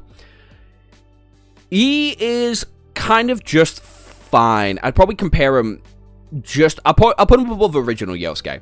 Because he isn't as entertaining as original Yosuke, but his fucking multiple personality disorder is wacky. His stand is fucking weird. But his relationship with all of his villains makes him really interesting. Same with his, like, newfound family that he kind of gains is really cool. Killer Queen, yes, thank you. Is really cool. But he's kind of bogged down by the idea that Part 8 just isn't that good of an arc. It's a lot of ideas that really never get to go into full fruition, with the sole exception of his multiple personality disorder. Because, you know, when you're two people with two different stands, and those stands fuse, and then that stand has to evolve somehow, or kind of concluding in your own character arc, especially with the idea of fate being against you, which is pretty much the, like, whole plot line of every fucking character, right? Is all of the main villains are trying to find a way to establish order onto the universe. It's a whole fucking thing, and I feel like Yosuke does just enough to make himself interesting and stand out, even among his own cast. It's absolutely peaked, beside from Part 1, blatantly. Too bad Part 1 is a bit too important for Part 7 to make fucking sense. And we're done with the JoJo's characters. That was fun. Rather than bulking the arc together, I get to do the actual individual characters. But yeah, as you can see, JoJo's is peak. JoJo's is unbelievably fucking good. And it has so many good characters. I'll add it onto the reading pile. Exactly. Anyway, was it Pancake that asked before who would win in a fight between Naruto and Luffy? Yes, it was. To answer your question, my money is probably on Naruto. More times than not, but you can get hockey scaling to be fucking weird. Who's the next character? The next character is Kyo from... We're going into a fair bit of slice of life characters now. Bear in mind, Thorfinn. Fuck it, we just throw Thorfinn there. Nobody in this fucking... nobody here is going to disagree with Thorfinn not being S. The Farmland arc alone puts Thorfinn in S tier. So, I'll just shove that there. Naruto can bust the moon. I don't think Luffy can do that. Oh, Luffy can most certainly do that. Again, depending on how big you think these islands can get. Which, spoiler alert, can get gigantic. Also, hockey's fucking broken. It's so broken. Especially Conqueror's Coated Advanced Armament Hockey. Plus Toon Force, it can get silly. It can get fucking silly. Plus island level punches. Sorry, island size punches. which, regardless of how you look at it, is a planetary kind of feat. So, Luffy, One Piece has 2, technically 3, undeniable planetary level attacks. I guess 4 if you want to be weird with Emu. That's Whitebeard's Quick Fruit, verbatim stated to be a planetary threat. There's Luffy's island level punch, which, regardless of how you look at it, that's bigger than any meteorite to have ever touched the Earth. Bigger than any meteorite to ever touch the Earth. That is a planetary punch, regardless of how you fucking look at it. Then there's Kaido's reflective Bongaroon flame that reflects back on that, in which, if he was at full health, would have done it. And then, of course, there's the whole fucking Emu blasting through the planet, removing islands, and changing the atmosphere of the planet. Objectively planetary scale attacks.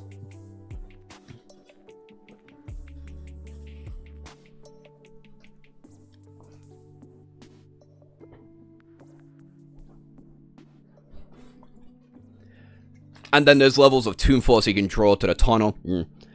And that's not even to, like, talk about advanced Conqueror's Haki, which can just go through shit. And then you can go Conquerors on top of that, amplifying it by, like, more than 5 times. Plus, there's Haki Blooms, which Luffy goes through with the fight with Kaido. Twice.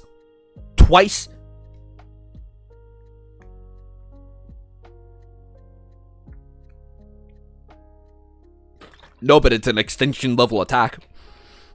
There is no fucking way you're arguing that one. If an island-sized punch, massively amplified via Haki, with 2 different blooms, plus a Devil Fruit Awakening, that's a planetary level attack, and there's no way of doing that one. Anyway.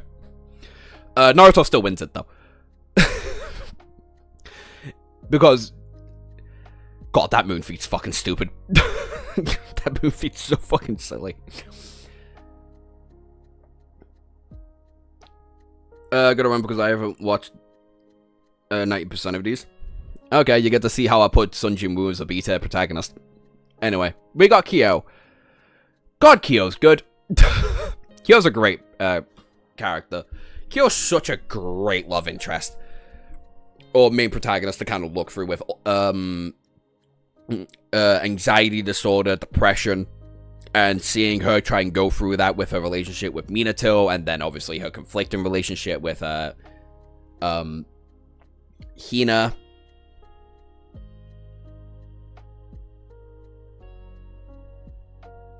B-tier? A little too high. I know, because I fucking love when Q's on screen. Father cuts the moon in half in the movie. A canon movie. And that's a weaker version of Naruto too, because that's his own chakra. That's not condensed. It's not modified. And thanks to recent chapters of Boruto, we know if you know how to manipulate your chakra properly, that shit can get bad.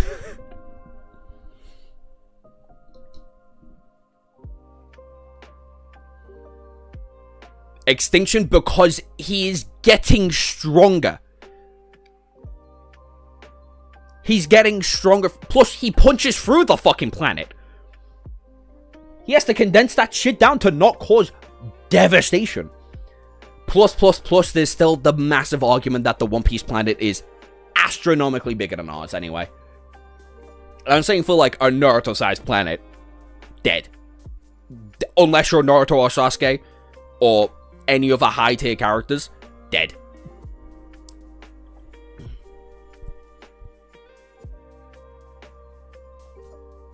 He does know that Imu destroys an island with an ancient weapon, right?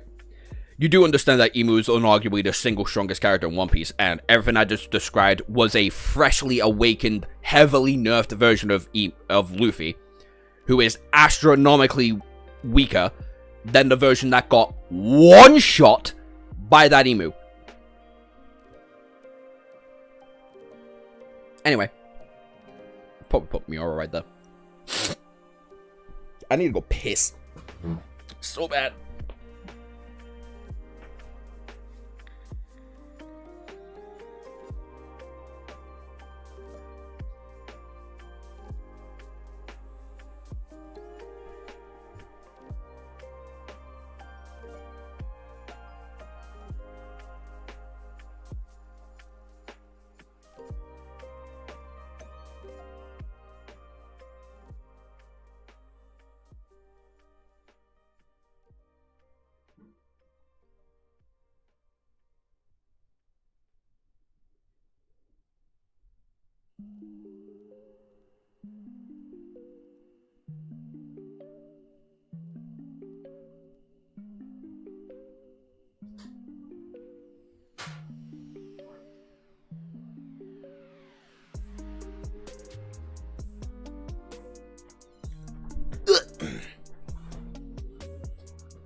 Can you even judge the size of Naruto planet? Absolutely. Size of our planet.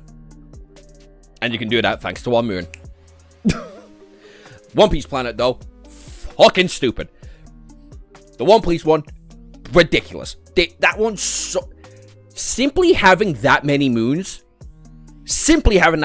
is illogical in its own fucking right. And I know it's illogical because Oda's very fucking good at physics. He'll make it cartoony as fuck, like I explained with that giant fist that went through Wano.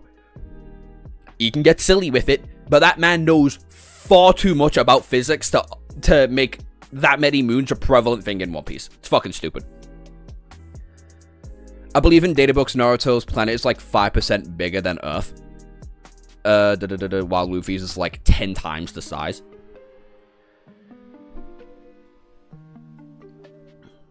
Fast and light characters moving pretty comfortably on Naruto's planet.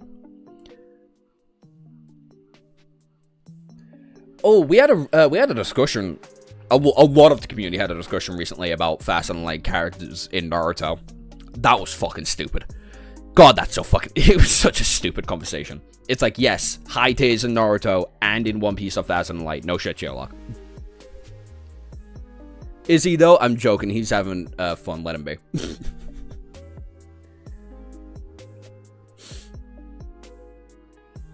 Where was I at? Oh, yeah, Kyo. Kyo's probably... top 5 love... Probably top 5 female MCs in a romance ever.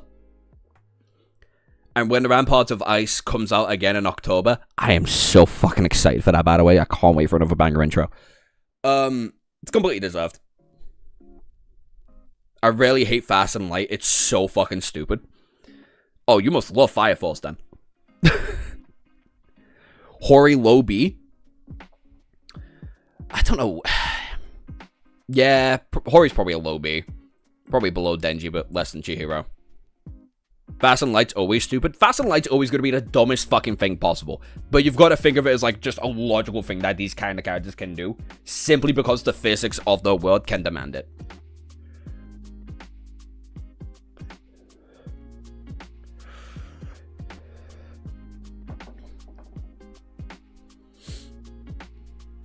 Anyone moving at that speed would fucking decimate the planet. Yeah, that's the fun of it. That's why I love trying to speed scale Bleach characters, because you can get those shits to fucking lightning timers. Lightning timers, or just infinitely fast.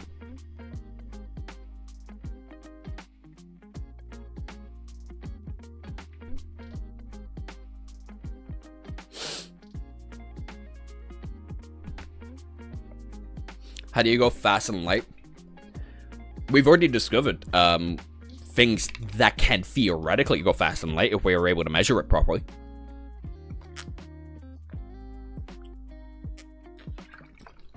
Don't ask me for specific details. It's been 3 years since we did that discovery.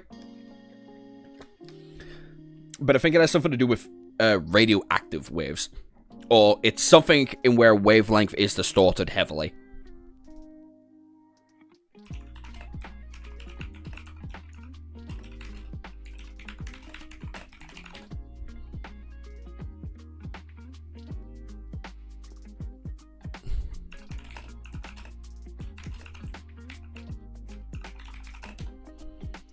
Again, it was only a theoretical discussion. But it is a probable thing that can be done.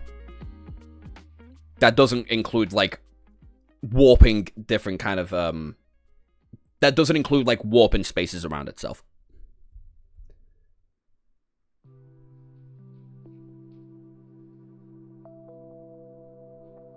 Anyway. Hori's just fine. Nah, I can't do that. I'll put Hori there because Miyamura is just a way more interesting character to try and discuss. She has fucking family problems, and that's kind of interesting. She has relationship-esque problems that she kind of goes with Miura. Her only trait that I think is worth paying attention to is her relationship with Miura. And unlike Miura, who has, like, different facets and different layers of his own depression that make him interesting, Hori's depression when it comes to her own, like her own kind of isolation mentally and away from her friends in comparison to Miura, who's self-isolated in a completely different sense. One's just a bit more interesting than the other, in my opinion.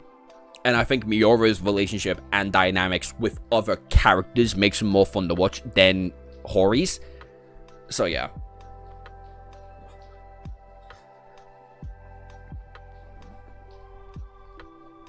Other way around.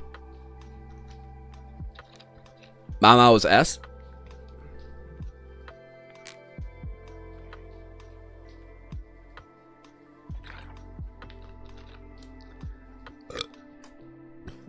I don't know why I don't know why I put Mama here. I'm gonna be fucking through with you. I'm only halfway through season 1. I was reacting to it, then my channel got heavily, then my channel got 2 strikes from Kondokwa. And then I kind of just never picked it back up. So I'll take your word. I'll put her in S tier. I'll put it below everybody else though, because it's my fucking tier list and I can do what I want. But yeah. You know what? Let's it's really annoying me. So I'll put her in S tier, and I know a lot of people prefer her in S tier anyway, so yeah. We'll do that.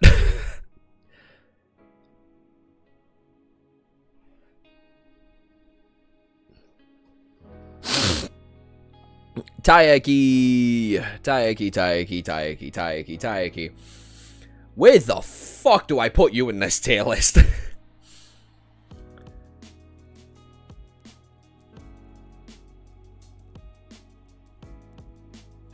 Above Chihiro? No, we've got far too many people, and this is such a top-heavy list. We're gonna move a couple of characters a bit down. You know what? You can be top of D. We're just gonna do a soft little.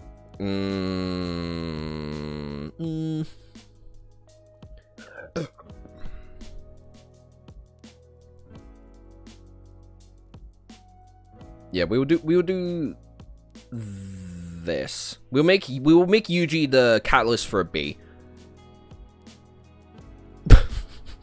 No, he's too entertaining.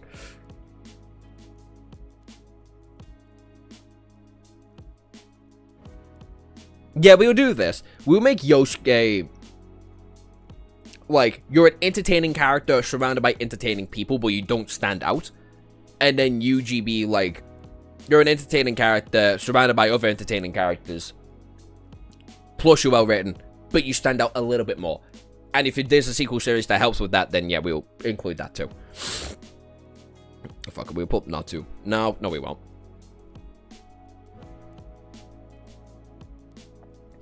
So I guess it means we can put Taiki.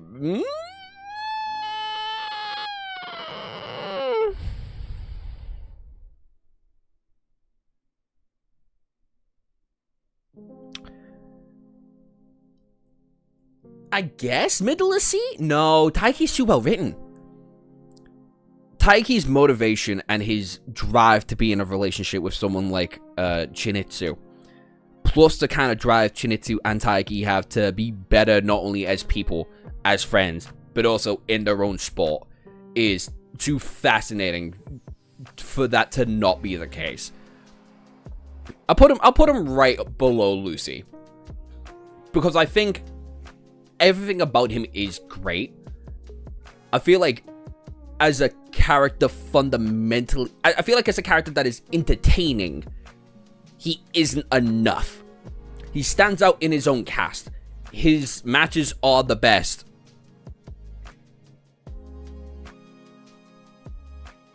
Out of all of them, even.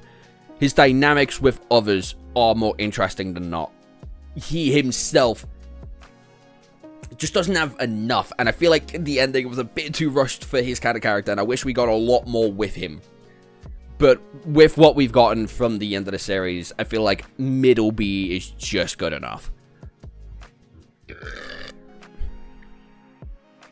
Patrick Jane. From the Mentalist. It's gonna be interesting. Because how do we talk about Jane?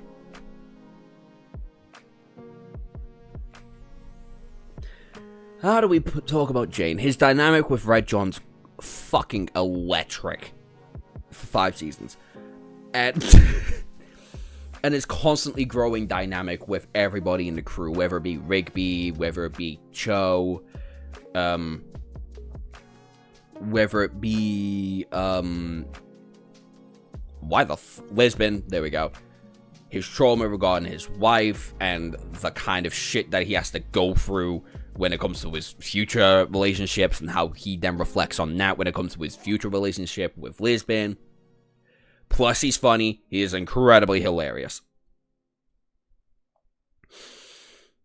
He's high. He's a high character. Probably below Luffy. No. Yeah. I love Patrick, but I don't think I like him enough to do anything about it. Anyway, we've got our first 2 F tiers. Fucking, oh god, what's their names? They're the only reason why there's an F tier in this video, by the way. What's, oh my fucking god. Now I've got to remember the name. Elena.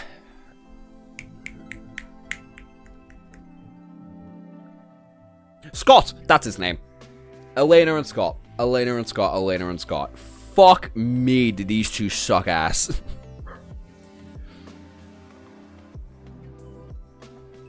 Scott is in such an interesting world. And he makes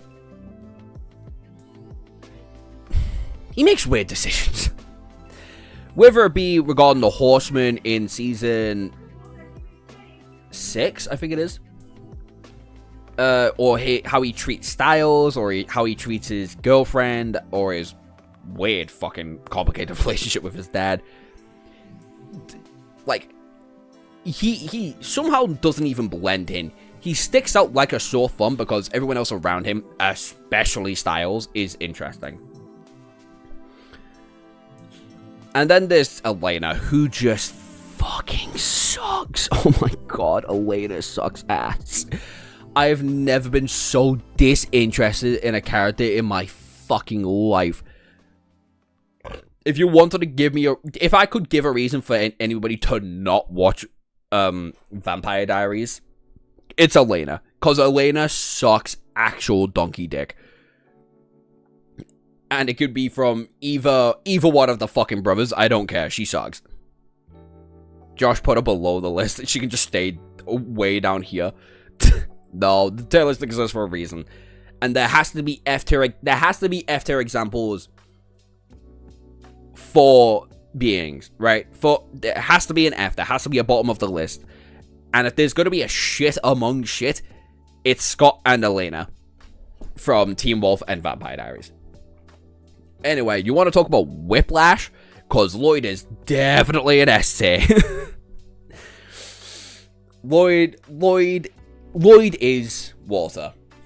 Lloyd is, kind of like Walter. He brings life into every kind of action that he's in. His action rules. His dynamic with, his entire family, or Javier, or the red-headed woman that I'm totally not forgetting the name of right now because it's been many months since I've actually read the Greatest Estate Development.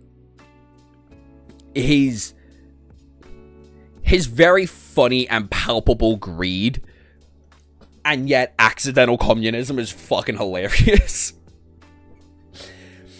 And then, of course, there's the relationship between him and the devil, and him and the system, and his contradicting existence with Javier as protagonists of this world.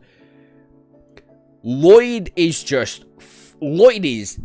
everything great about the Greatest Estate Development. When he's serious, he's fantastic to watch. When he's funny, he is hysterical. When he needs shit done, there's no other character to watch get shit done then a former military man that is also a handyman.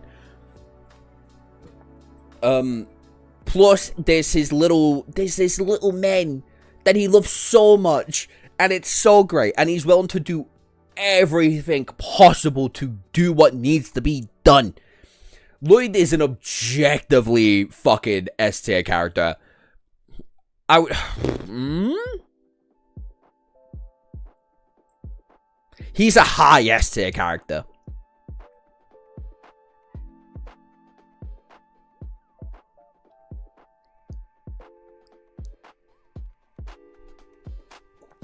Yeah, I'd probably put him again. I'll probably put him above Thorfinn, but not like Ken Kaneki.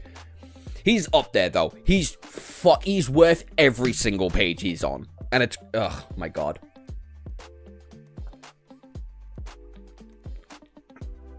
That was a fucking plot twist. When I read that for the first time, I was awestruck. I was like, fucking what? Oh my god. And I think the Greatest State Developer is the closest I've come to crying to any manhwa. And that's kind of like my big issue with manhwa, and the reason I don't tend to read them a lot is because there is literally never emotional impact. I don't feel any emotion reading a manhwa whatsoever. But the fucking character this manhwa is, like, damn near brought me to tears. Like, oh my god, his speech to Javier when he's dragging the devil into the fucking portal, into the reincarnation portal. Oh my days. And then Javier going all the way back into the original dimension, and him talking to his best friend again, just to run into fucking Javier, and then coming back to the queen. Oh my day. Yeah, no, it's goated. The series is in the S tier when it came to the stories, and Lloyd is an S tier when it comes to the main characters.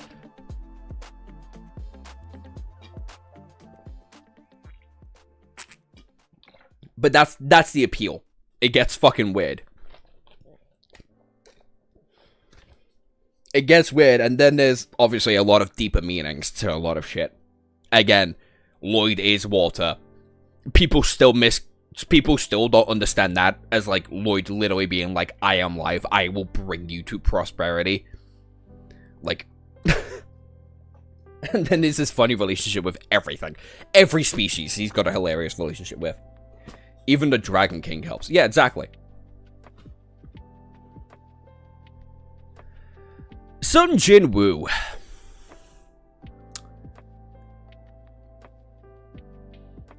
Now that I've reorganized the list, my comment about him being a B tier might be a little bit off. But not by much. He's definitely a high C. He's like a high to mid C.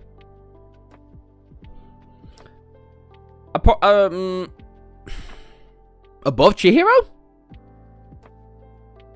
Above Boruto? These two can be swapped. I don't think he's better than any other than Jonathan.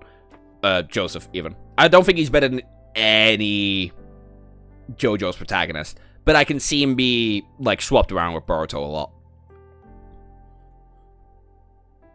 I don't know. I think Sun Jin Woo, as a main character for this kind of story he's in, kind of perfect. I just wish there was a bit more to bite into. And unfortunately, the actual fucking novel doesn't help with that a lot. If anything, the manhwa is probably the best interpretation of the story we get given. He's just aura. He certainly isn't.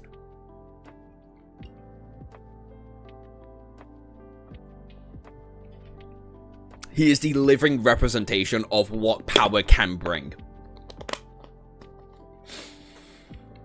Plus, there's the idea of his contradiction of death being a literal fucking, like, reaper is cool.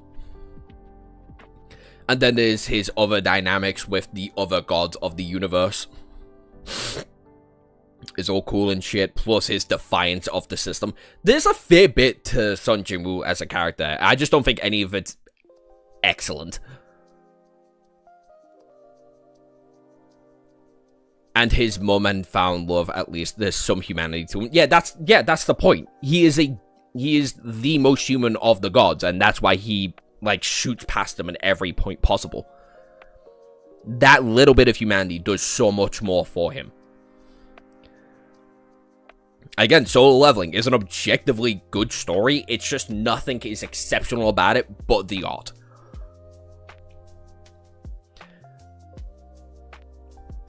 Time to hear Josh's full feelings on Yugo. I think Yugo is very high on this tier list. I'd probably put Yugo probably next to Jotaro. A little above Naruto, a little below Jotaro. I think Yugo is such a stellar main protagonist now. He went from just kind of a kid with a lot on his plate to somebody who has to imbue a lot of roles into his life. And not being able to see that properly finish off, probably not until like season 5 comes out and like, what? He's from Wakfu. If you're in the Discord server, then, you know. But I think his relationship with Emilia is very, very cool. I think his brotherly dynamic with Percival is great. I think his, I wouldn't say fatherly relationship. I would say very cool granddad relationship with Rule also is sick. I think his very healthy, I want to point this out, very healthy sister-like dynamic he has with Eva is brilliant. And how all these, like, how his found family reflects upon his, like, real family, whether it comes to his sister, or his brother Quilby, or his mother, which he has a very pessimistic point of view of now, even as king, is really, it's paid off very well. And I feel like that's the best part about Wakfu, is that everything that builds up into the current circumstances of this universe have been pulled off well. Percival went from an unlikable piece of shit that I fucking hated trying to watch interact with anybody, to being one of the highlights of season 3. To his complete one-sided relationship with Emilia. And I've had people complain about me about his relationship with Emilia being not one-sided. Yes, it fucking was. Don't lie to me, bitch. I just watched the show. To it being pulled off beautifully in season 4. Or the character growth of season 3. Or the seeds of season 3 being blossomed beautifully into season 4 is helping so fucking much. I think Yugo is the perfect protagonist for this universe. No clue, so I completely agree. Yeah. I honestly might make a full YouTube video on Wakfu when I finish season 4 today. Because I've still not even recorded my season 3, like, review on it. Because I have so many conflicted feelings on it. Now we got comic book characters.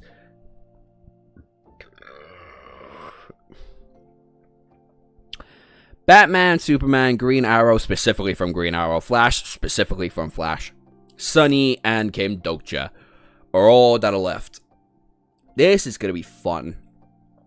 Because, spoiler alert, Batman and Superman are S-tier characters. Where among the S-tier characters is going to be an interesting question, though. Because Batman as Batman is interesting. I'd probably put him below 4 of him. And I'd do the same thing with Superman. Batman is great as Batman. When he's being the vigilante, being the protector of Gotham, he is great. When he's being the substitute leader or second-hand man leader of the Justice League, he's fascinating because the intellect really shows through. My issue is his behavior as a father.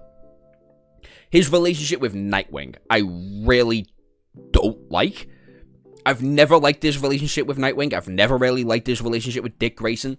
And that's because it can never pick between being a brother and being a father. And obviously, that's the biggest dynamic between Nightwing. Oh, I should have definitely put Nightwing in here. Oh, that would have been a perfect contrast to Batman, because Nightwing's my favorite DC hero. Anyway. And then, obviously, there's that one-sided, officially fatherly-esque dynamic between every other Robin. In where it was a very absent father with Jason, which obviously led to his death because he was trying to fill in a role that he tried to do with Dick, but it didn't really fall out the same way. So when Jason came into fruition, it was like, oh, okay, he has established himself as a father now, because Dick has to behave like a big brother, but he can't act like a big brother, because him and Batman have fucking beef, because they have two very contradicting existences now. And then there's obviously Tim and Steph. Steph, barely a Robin, let's be fucking serious now. And she's way more of a Batgirl than anything else, because, you know, she was trained by Barbara. Anyway. And then there's Tim, and in where him and Tim are probably, out of the adopted kids, are probably the closest as father and son. Especially with Tim being the longest reigning Robin there is.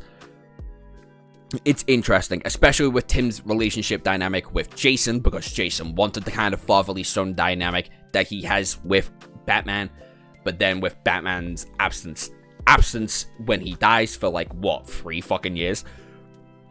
And he develops the persona of Red Robin, and then Drake, and then obviously there's losing Superboy, and losing Diana. Nope. Wrong fucking character. That was Dick.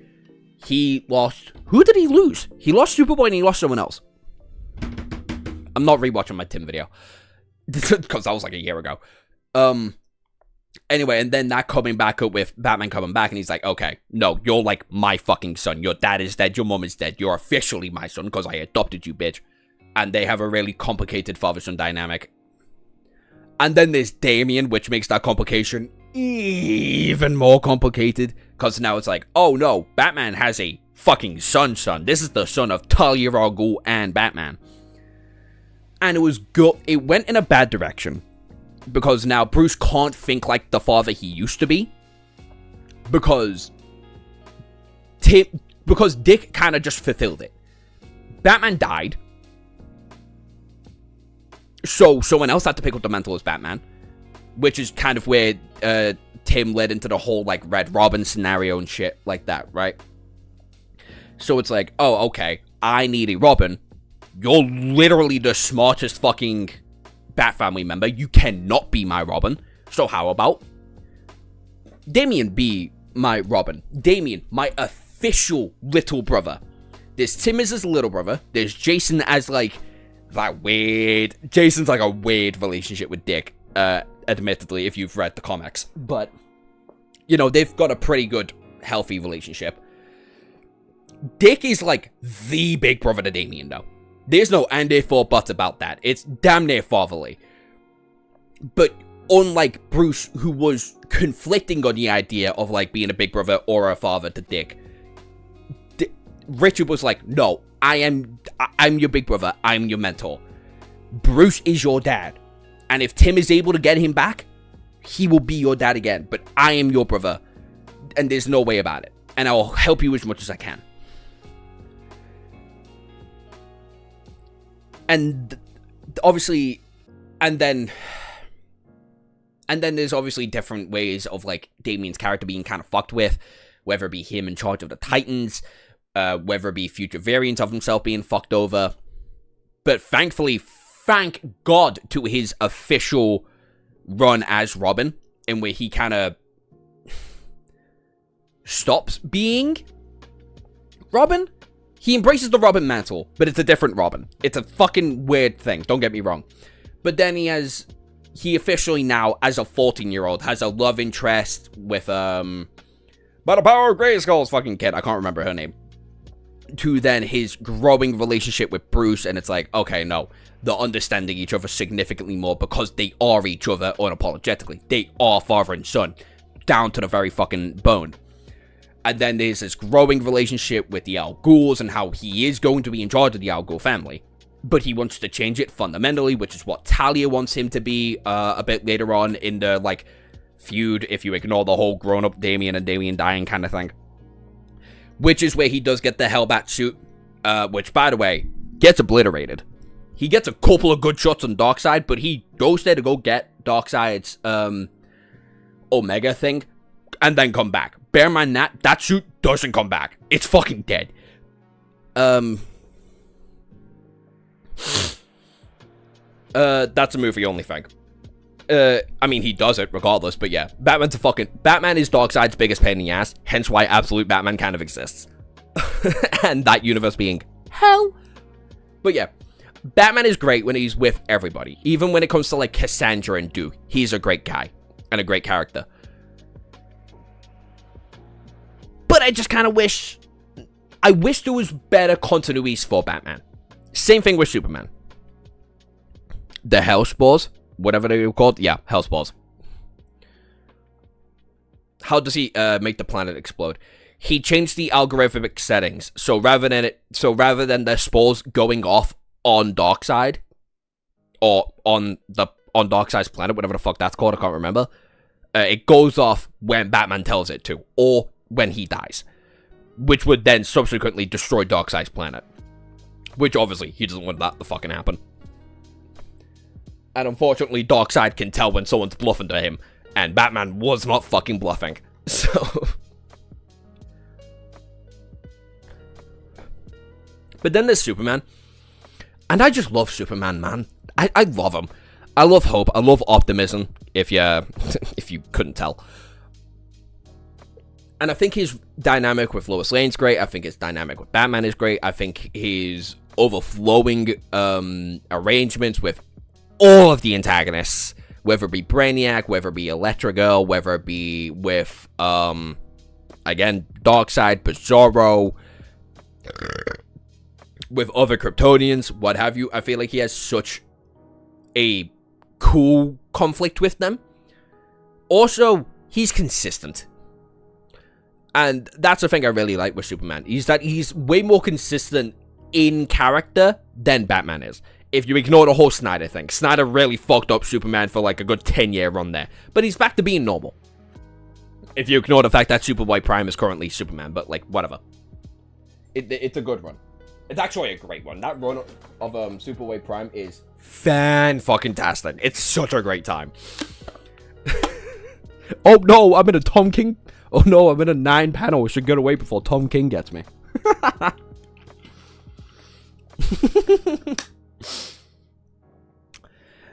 Anyway.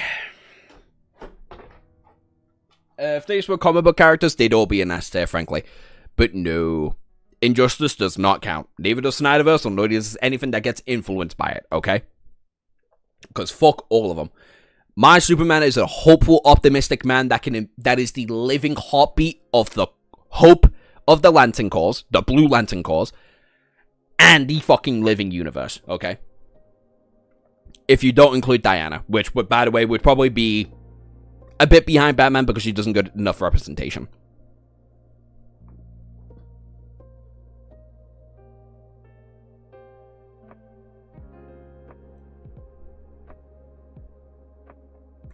Superman is always relativistic to physical embodiment of Darkseid. But Superman is weaker than Darkseid. Because Darkseid is a conceptual being. That's the argument, right? It's like, if he puts himself in the fourth dimension, then Darkseid kind of has a very relative fight with Superman. He always figures a way, and that's what makes him intriguing. Yeah. I'm bad with water today. I've only really drank most of this. Superman will always be relevant. Yes. Because hope will always be needed. Anyway. Green Arrow. And we're talking about the TV shows. Is... whatever. Unfortunately, same with Grant Gustin. Same with Grant Gustin's Flash. Because this Green Arrow is just Batman. I wish I was kidding. It's just a shit version of Batman. Whether it be with his relationship with Slade, or the Al Ghul's. Season 6 version of this is the most interesting because it literally confronts the idea that he used to kill people and now he's very against, like, killing people. No. Oh, I thought that said Season 4. I was about to say, get Season 4 out of that fucking conversation right now.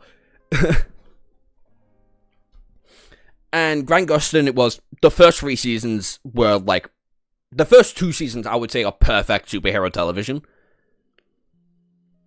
And then Season 3 loses itself a bit with Savitar.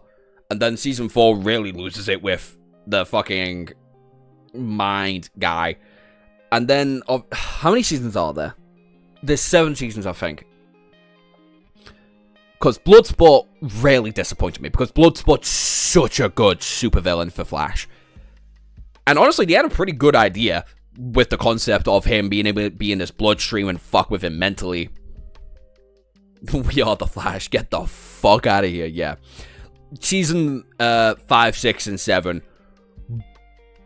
Butchered this man. Butcher this man.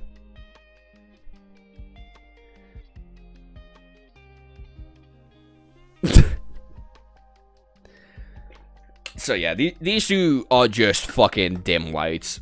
Again, season 1 through 3 plus season 5 are great of Arrow. But the last and season 4 and season 6 fucking suck. And then everything past season 3 fucking blows for this Flash, man. Fuck Iris. Fuck Iris, my god. Now we get into the interesting ones. Oh, I guess the first interesting one since Batman. Yeah, and now you can see the optimism now that he's playing a more interesting version of the Flash in the fucking DCEU. It's great. Anyway, we've got Sunny and we've got Kim Doja. End of Antarctica Sunny is interesting. Because this is what, a 20 plus... This is a 20 turning 21-year-old Sunny. Kind of being fucked over by everything. Where would I throw Sunny in this tier list? Where would I throw Volume 5 Sunny in this tier list?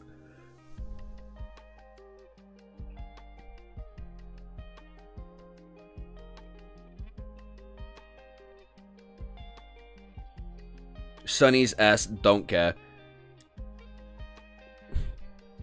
You're not even at the end yet. Yeah, exactly. Volumes 1, 2, 3, 4, 5, 6, 7, and half or 8 are good. He gets more development later, but still. Volume 5, 8. That's what I'm thinking. I'm thinking, like, either below or just above Goku. As like an as a character.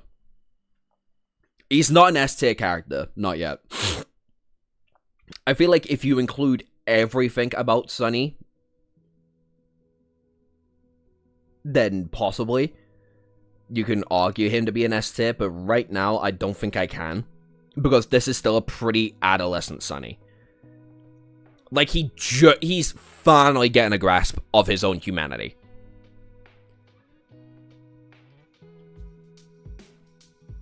But I don't think his development is better than Goku's.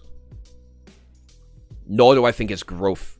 No, his growth is definitely better than Goku's. I just don't think his development, like his pathway to development, is better than Goku's.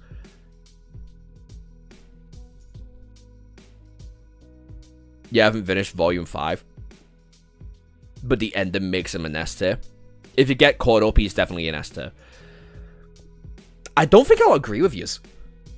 I'm going to be so honest. I don't think I can fundamentally agree with you. I'll throw him below Goku for now. And I'm more than happy to redo this entire fucking list around Sunny by the time I get to the end of the Volume 5. But I will tell you this now, I don't think he's getting past Goku for me. I don't care, I'm glazing, he's S. God, you're still on. Honestly, surprised that as well, but to be fair, it's only a 2-hour stream. Kim Doja. Kim's in a fascinating situation for me. He's in my favorite story of all time. He's one of my favorite protagonists of all time. Sunny at A? What the fuck? He's at literally Goku level. And if this had a lot more of my own personal bias in there, these two would both probably... No, Goku would probably be way higher, but still.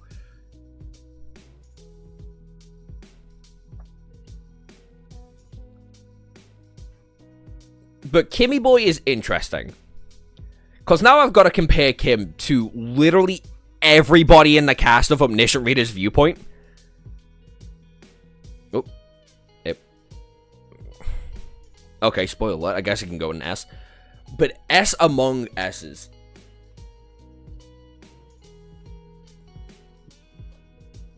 Because how do I go through the idea? The best part about Omniscient Reader's viewpoint is that it's clearly written by a husband and wife. A husband that made a universe and a wife that made the characters. And you can see that via Kim.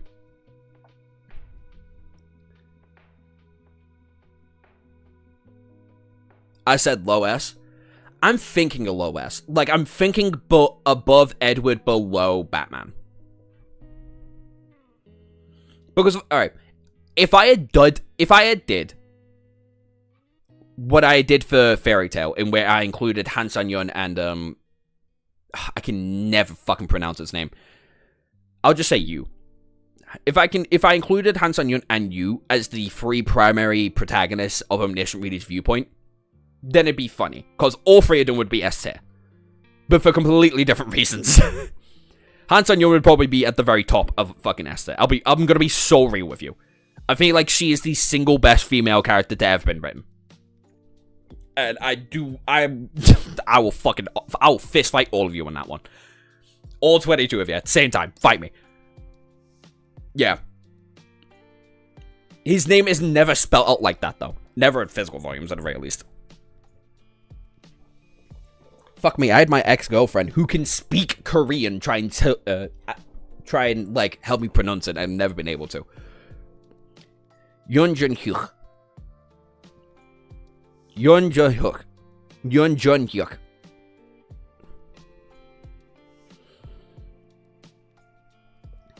Best female character ever. Maybe I should read it. No, yeah.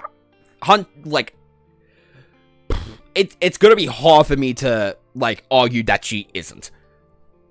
And to be fair, there are a lot of other series that I've just never read. I understand that completely. Bro, no need to flex the girlfriend. No, ex-girlfriend. Ex-girlfriend. This was, like, last August.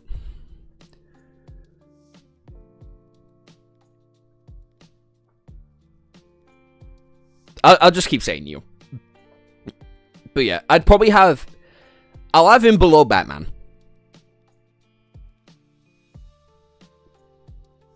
I'd probably have between the two. And that's entirely because I prefer optimistic characters in comparison to a character like you, but you just do so much. You do so fucking much.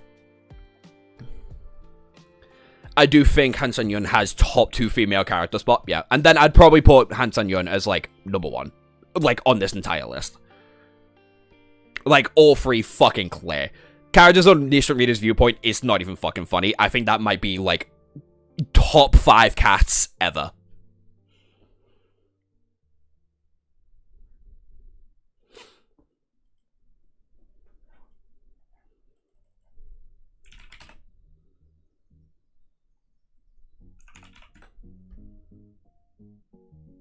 Oh, Reverend Sandler. I was like, I've seen that name before, but I just can't think where. I thought he was a dude. But yeah. No, 1 minute. Fuck it, I'll include them.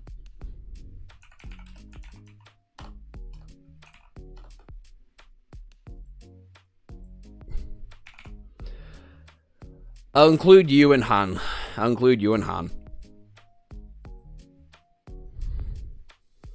It kind of feels weird to only have Kim there, knowing that the other 2 are as important.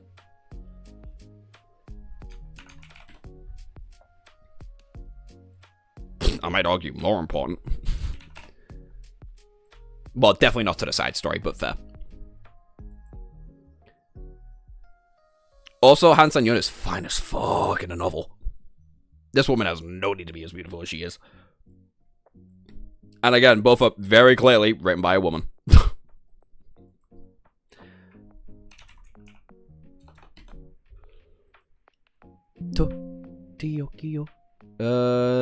Where is she? There we go. Boop. Fuck it. Just throw them there. That's probably how I'd have the list.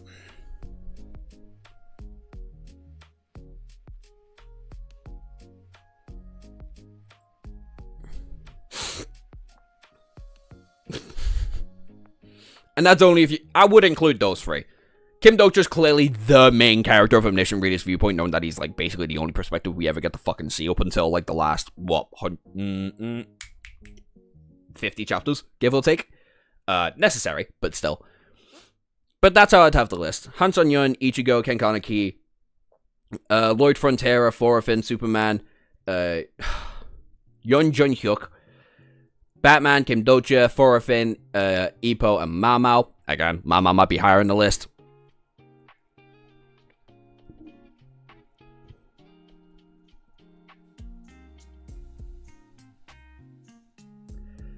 Would you read, I wouldn't read anything from Han Sun-yun. I wouldn't read anything from Han Sun-yun. She writes shit for Kim Do-cha, not me. Anyway. A tier, I've got Goku, Sunless, oh my god.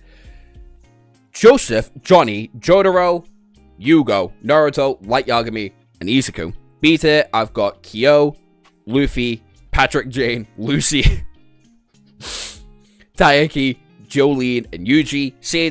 C tier, I've got Yosuke 1, Yosuke 2, Sun Jinwoo, Boruto, Chihiro. I would put lmao in A. I'd probably put lmao in A as well, honestly. From what I've seen of it, I'd probably put her like there. Miura, Denji, Natsu, and Hori. D tier, I've got the Flash TV show Flash.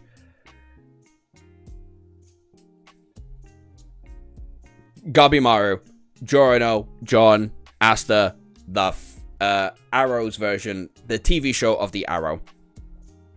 E tier, I've got Joseph. F tier, I've got Scott and Elaine. Oh my days. That's the list. That's the tier list. We can be done. My boredom is satisfied. It is quenched. The next tier list stream we do 100% an antagonist stream now. What about Comic Flash? If it's comics about either one of these, so I'll tell you that now. If it's comic books about either one of these two, it's probably this. And if it's Wally West,